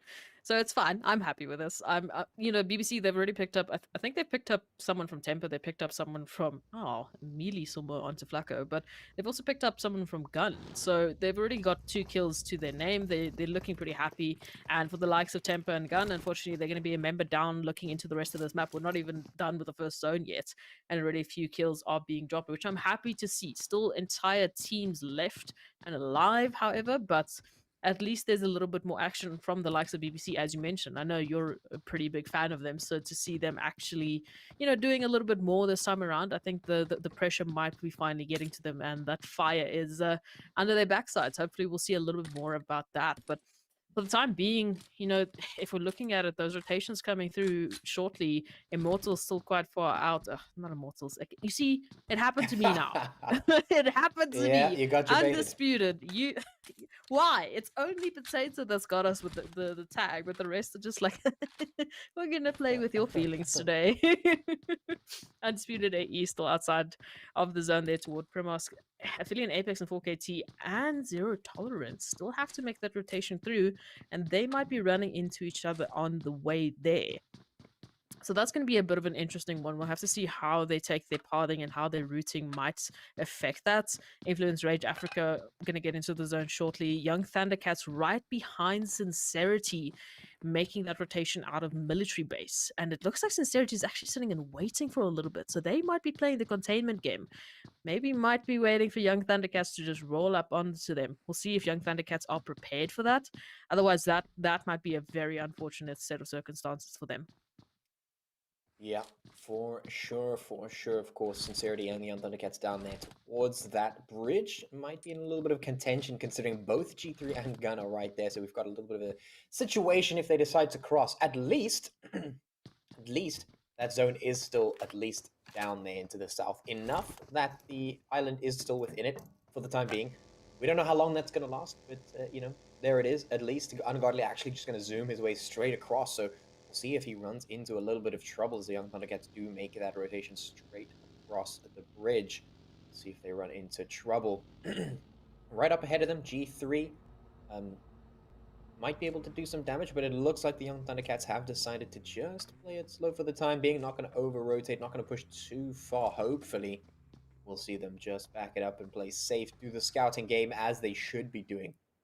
But indeed, as Proxy, while you have been off on your Apex Legends shenanigans, we did actually see this season be quite a good one for BBC because they have really showed us that they are capable of taking fights and actually doing a really good job at defense in the later stages of the game, not just the crazy rotations that they're known for. So, you can't criticize my strategies. In any case, going to be gunning for some damage down over towards the NFxUNIQUE. They will realize that they are up against a little bit of resistance here for that rotate. They're going to have to make a couple of decisions here. Do they want to push up? Do they want to go past? Do they want to take the fight? Oh, it is A-Bomb. He actually wants to take the fight. That's a good bit of damage done to Gunner. That might just give them the leg up that they need, considering that G3 are a little bit split up here. So if they can catch Gunner out, it might just be a bit of a freebie for them. And because of the fact that Flaco's already been taken out of the match, losing another player for G3 is absolutely not what they want. And there it is, Superior finding Gunner. That's a problem for G3. Already down 2 players now. Half of their team wiped out, and it's only the first zone right now. Young Thundercats just picking that one up for free. Easy peasy for them. And that's going to make things difficult for G3 moving forward. Of course, they are going to want to get that rotate. They do not want to fight this fight in a 2v4. So that is pretty much the conclusion of that. And of course, speaking of the shenanigans of Apex Legends, if you guys are interested in Apex Legends, or if you want to check that out, we have those on Nodwin Gaming. You can go check out the website, nodwingaming.africa, and of course, all over the socials and the YouTubes. Go and check it all out. It's happening. It's a good time. It is indeed. I'm seeing Sincerity, though, pulling up there on Young Thundercats. So, I mean, if the risk wasn't there before when they made the rotation, it's definitely going to be there now. I'm happy to see Young Thundercats picking up a kill, but they need to be careful. They still need to stay in this. Sincerity just pulling away, heading right towards Gun. Oh, a little bit of a... Oh, dear. Yeah! Oh, dear. Okay, we... Oh, no, it's stuck as well. We won't talk about that driving. It's fine. Hey, 10 points for the flip, though. I'm going to give it. 10 patchy points for the flip. It was pretty stylish. I like that. At least the rest of the team is here, so they're all safe and sound and have made that rotation, managing to actually avoid Young Thundercats, which is quite good for both sides, but there's sandwich between Young Thundercats and Gun at that moment in time. BBC also now pulling through, rotating and recuperating, as they are a little bit split up as well. Looks like their Lord might be going for that package. Will be good for them. 4KT making that late rotation in, as well as Zero Tolerance. They were quite far from the zone, so as they head into it, here's where it gets interesting, right? We've mentioned this before. This is what happened earlier on Erangel. We still have 15 teams left at this moment in time. That zone is slowly but surely making it so very difficult for them to find a safe place, a safe haven at this moment in time. Teams are starting to rub shoulders because they are getting very close, and at some point in time it's just going to break out into absolute chaos, which is where things get really interesting.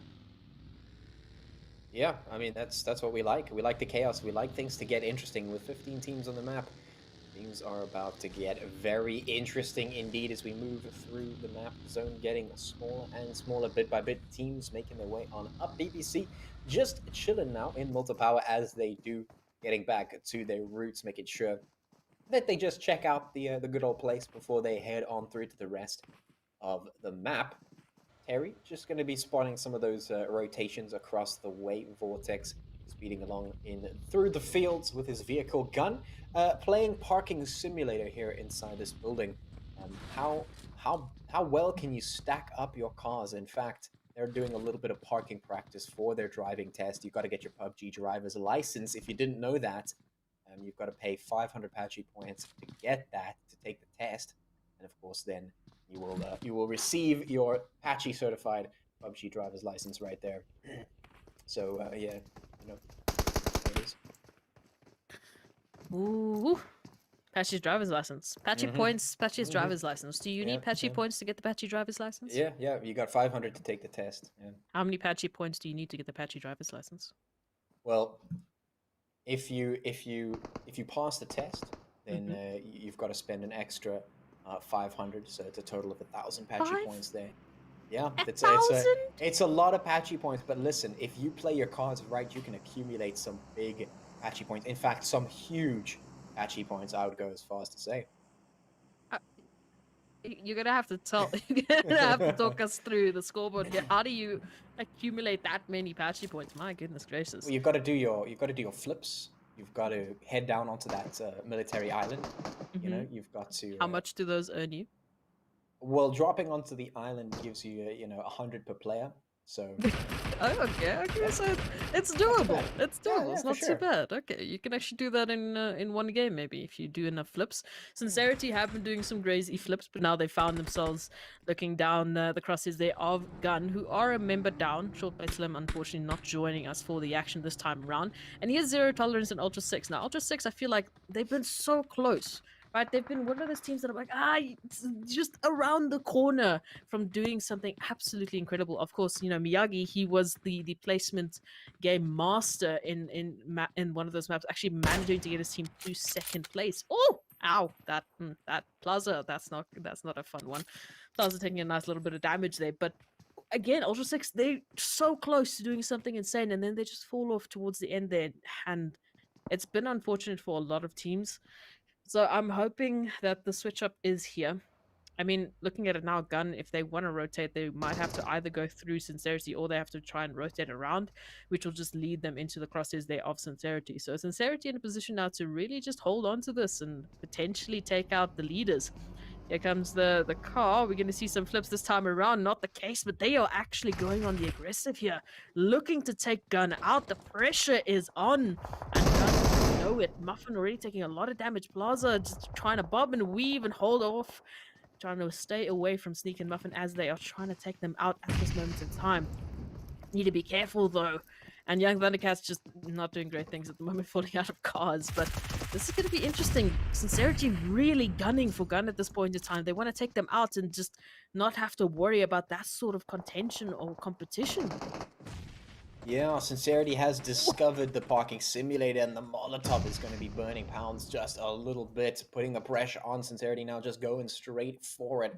They're ready to pick up some kills. Is Gun going to be able to respond right now? It's a 2-2 split for Sincerity's Respect and Rogue to be up towards that Wizard Tower. And of course, down here, Muffin is going to be prepping the nades up with Sneaks, checking to see if they can catch any of those Gun players out for the time being. Gun is on the back foot at the moment. Nerf is actually to the one side, so not able to directly assist. Could put some pot shots across if things get a little bit too spicy. The heals have come through for Pounds and Plaza, and Sincerity not pushing through just yet. They're not getting overly aggressive, but the time is running out. The longer they wait, the more difficult this becomes. Slowly, those HPs are going down. So they got to be careful. Pounds waiting patiently for someone to charge up the stairs. Muffin not going for it just yet. Nades are getting prepped. They might just be in an okay spot for now, considering they are still within the zone, but they have to be careful. If Gun decides to make a cheeky play, they might just catch them off guard. Plaza's right up here, very low on HP. Has to be careful about what's happening here. Muffin is going to charge up the stairs, looking for someone. Spots out that they are clear, but this is going to be a bit of a difficult one for Gun, as Sincerity now deciding to charge up the staircase one by one. They are checking the corners as well. They're doing their due diligence, and they might just be able to decipher this one. They might be able to pick Gun apart. Plaza not able to get the kills. They just get very low on HP, but the time is running short. Pounds goes down. This might be it. There's the nade. Perfect. Absolutely perfect timing. Plaza goes down. And there they go. The thirst comes through. Of course, Nerf now the last one left for Gun is in the opposite building. It doesn't really have much to do here. It's a 1v3 or 1v4 depending on if the reinforcements do come through. But, I mean, is that a winnable situation? Probably not. No, I mean, as we talked about it, if you take this rotation out now, you're just going to be running into the crosshairs, and there's Sneak with the grenades once again.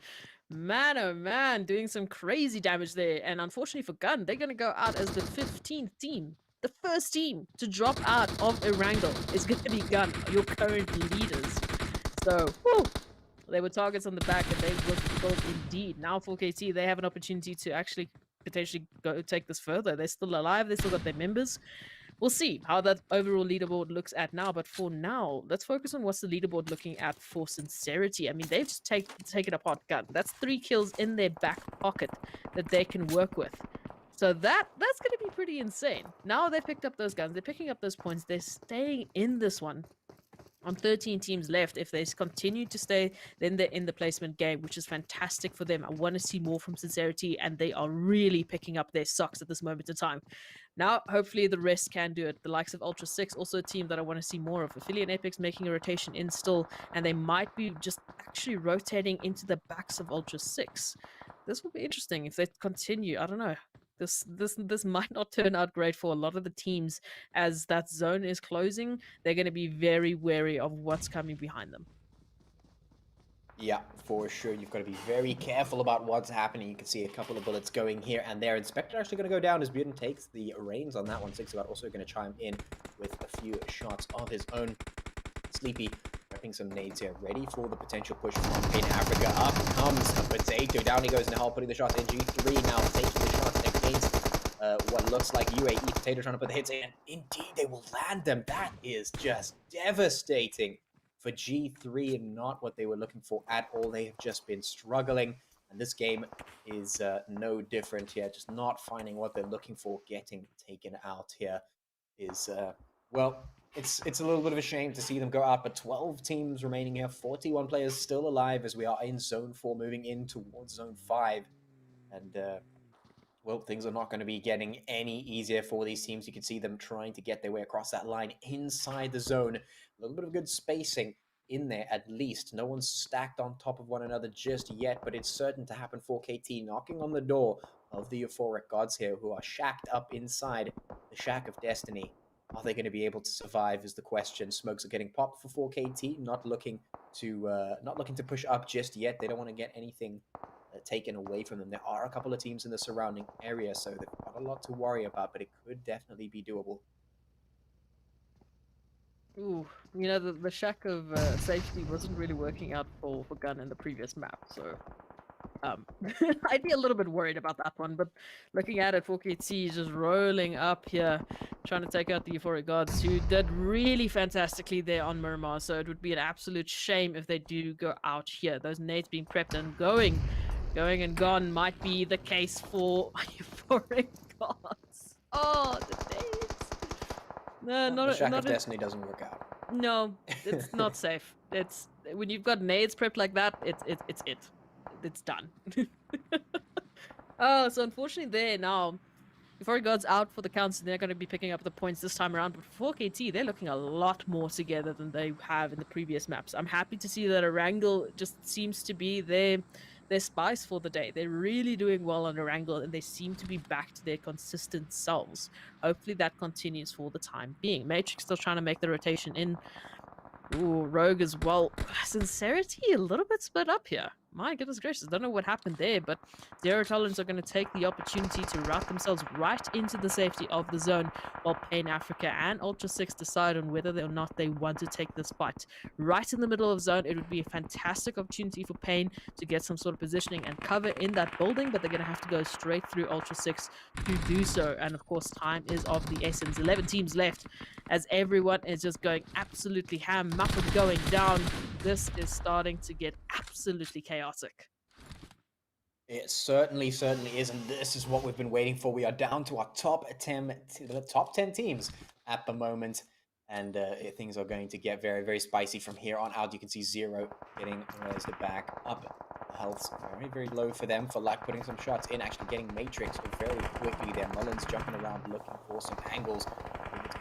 Just yet, we can see those shots absolutely flying in towards the middle of this map. A-Man actually looking for the hits, trying to take that explosion, maybe get a cheeky one on towards Hainsley. Now going to go down to lag. SF1 moves in and just does the damage. BBC in a difficult spot. They're just not happy with what's happening right here. The broken Shack of Destiny not working out for them. Law now right up against Pain in the front there. The explosions next in help. Not boding well for his future. You can see that kill feed going absolutely nuts. Hazley does get taken down, and FaZe also going to follow suit. 4KT puts the shot in. Sneaks goes down to Zist. Is for Luck now smoking things out to try and keep the team alive. Obscure that vision is going to be putting the damage into the cars. Make sure that it does not blow up in their faces. They've got some solid cover to utilize here in zone number 5 as we move towards 6. Law continuing to toss those nades. 8 teams remaining now. Nahal, low on HP, might not be savable in this particular situation. So many crosshairs now trained all over the spot. And in fact, plenty of teams still needing to make their way across that line, which is going to prove to be a bit of a tough decision to make.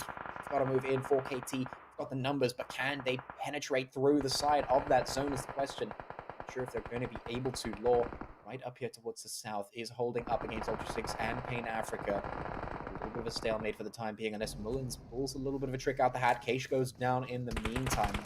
Zist and Terry, the last one's left. Maybe that only Zist as Terry goes down. I'm not sure if he's going to be able to survive for much longer. One goes down, 4KT taking a little bit of damage as they re-enter in towards the zone. Safwan looking for some cheeky shots, and it might be the perfect opportunity to make that happen as the Blue Zone closes on up and throws absolute chaos into the ranks. That's it, but he doesn't manage to land the rest of the shots. Does get taken down in response as 4KT struggle to stay alive, but they are still alive for the time being. 4 players.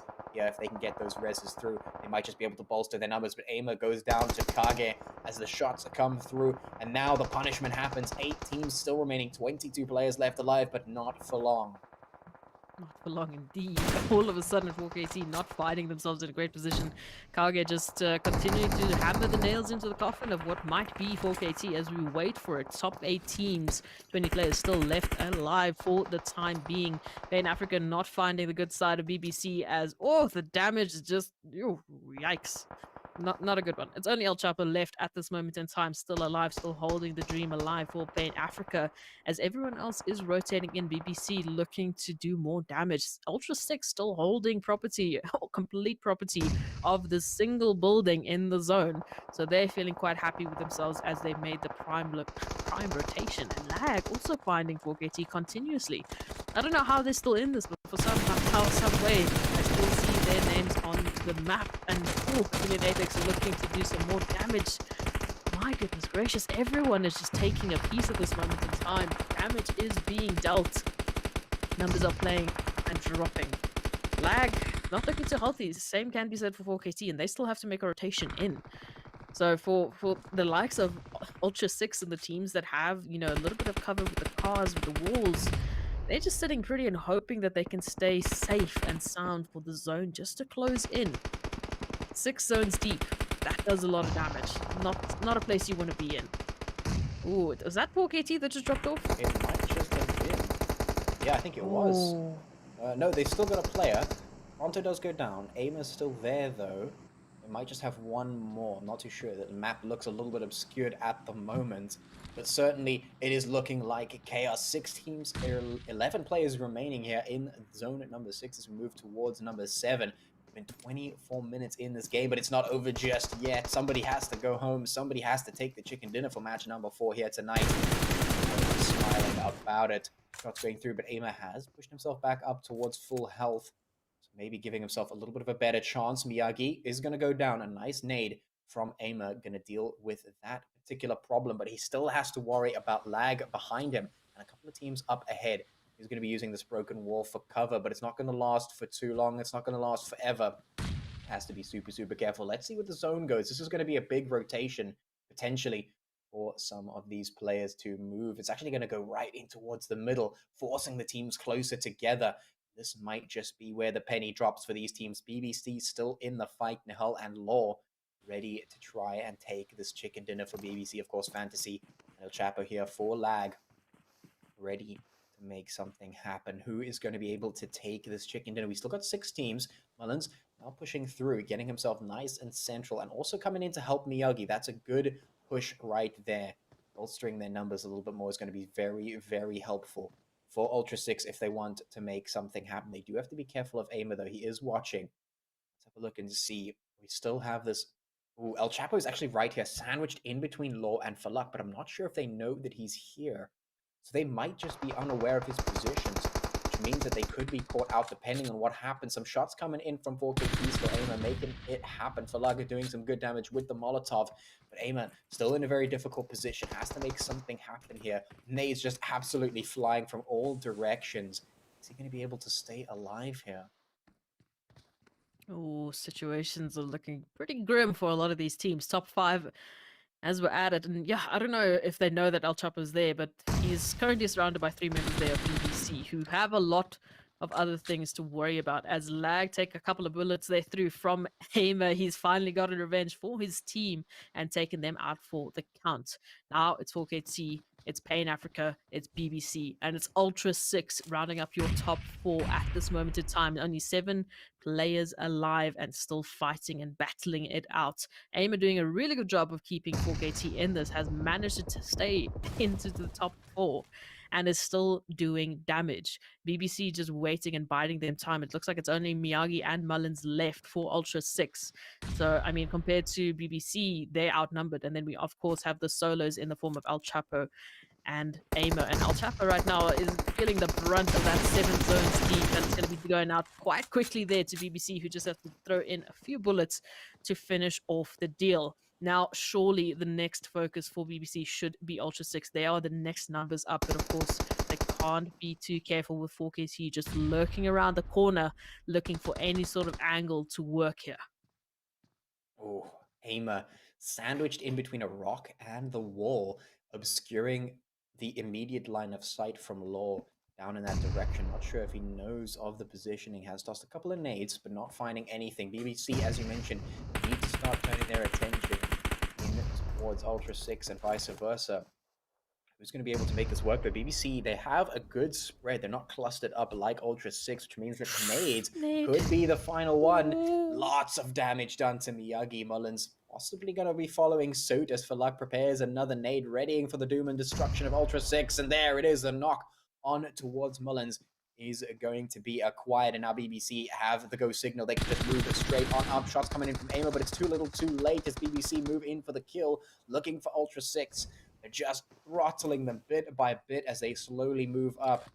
Aimer trying to reposition for a better spot. Could throw a spanner in the works of BBC, but there it is. BBC finally find their mark. Look what they're looking for. And 4KT not going to be able to make it happen. Instantly capitalizing. BBC will take a chicken dinner. And you can see that Patchy is very happy about that. I think they're pretty happy as well. I mean, look at the kills that they're running away with. 17 kills. Only second to Euphoric Gods. This is insane. So, I mean, BBC, 4KT, and Ultra 6 in your top 3. I do like that, you know, we've had a bit of a change up. I mean, Pain Africa, they managed to stay up there into the top 5. So, getting a little bit of placement points, which is great to see. I think the better side of today so far. But, I mean, Euphoric Gods actually just falling off so early on as well. It's weird to see it, as well as Gun. I mean, they were on unfortunate circumstances. They're going to be the first team that dropped out there. Yeah. Interesting Erangel. Ladies and gentlemen, tables have been shook. BBC coming away with a winner chicken dinner. I said Esmery is going to be very, very happy about this. You've been talking about BBC for a long time, and it's good to see them finally get that winner chicken dinner. I just have to say, you know, I know Slime 4KT, they had to pull in a good performance today. And seeing where Gun ended up, it's very interesting to see where they're going to end up in the overall standings when we look at it after we've seen all the standings. So, Patchy, talk us through the stats as we're looking at the MVP, which is Valak? For Luck, yeah, of course. It has to be. Valak. It has to be. I mean, 9 kills, 1,115 points of damage is just nuts. 26 minutes survival time, 6 seconds there for him. So of course he's going to be grabbing that MVP. I was actually going to say there, as we saw on the kill feed or on the scoreboard at the end of the game there, 9 kills for the team. Absolutely nuts. So definitely a well-earned MVP coming out from BBC For Luck. And of course, as we move into the scoreboard for that match, of course, BBC with the chicken dinner plus 17 kills is going to give them that 32 points, leading them to that top slot on the leaderboard there.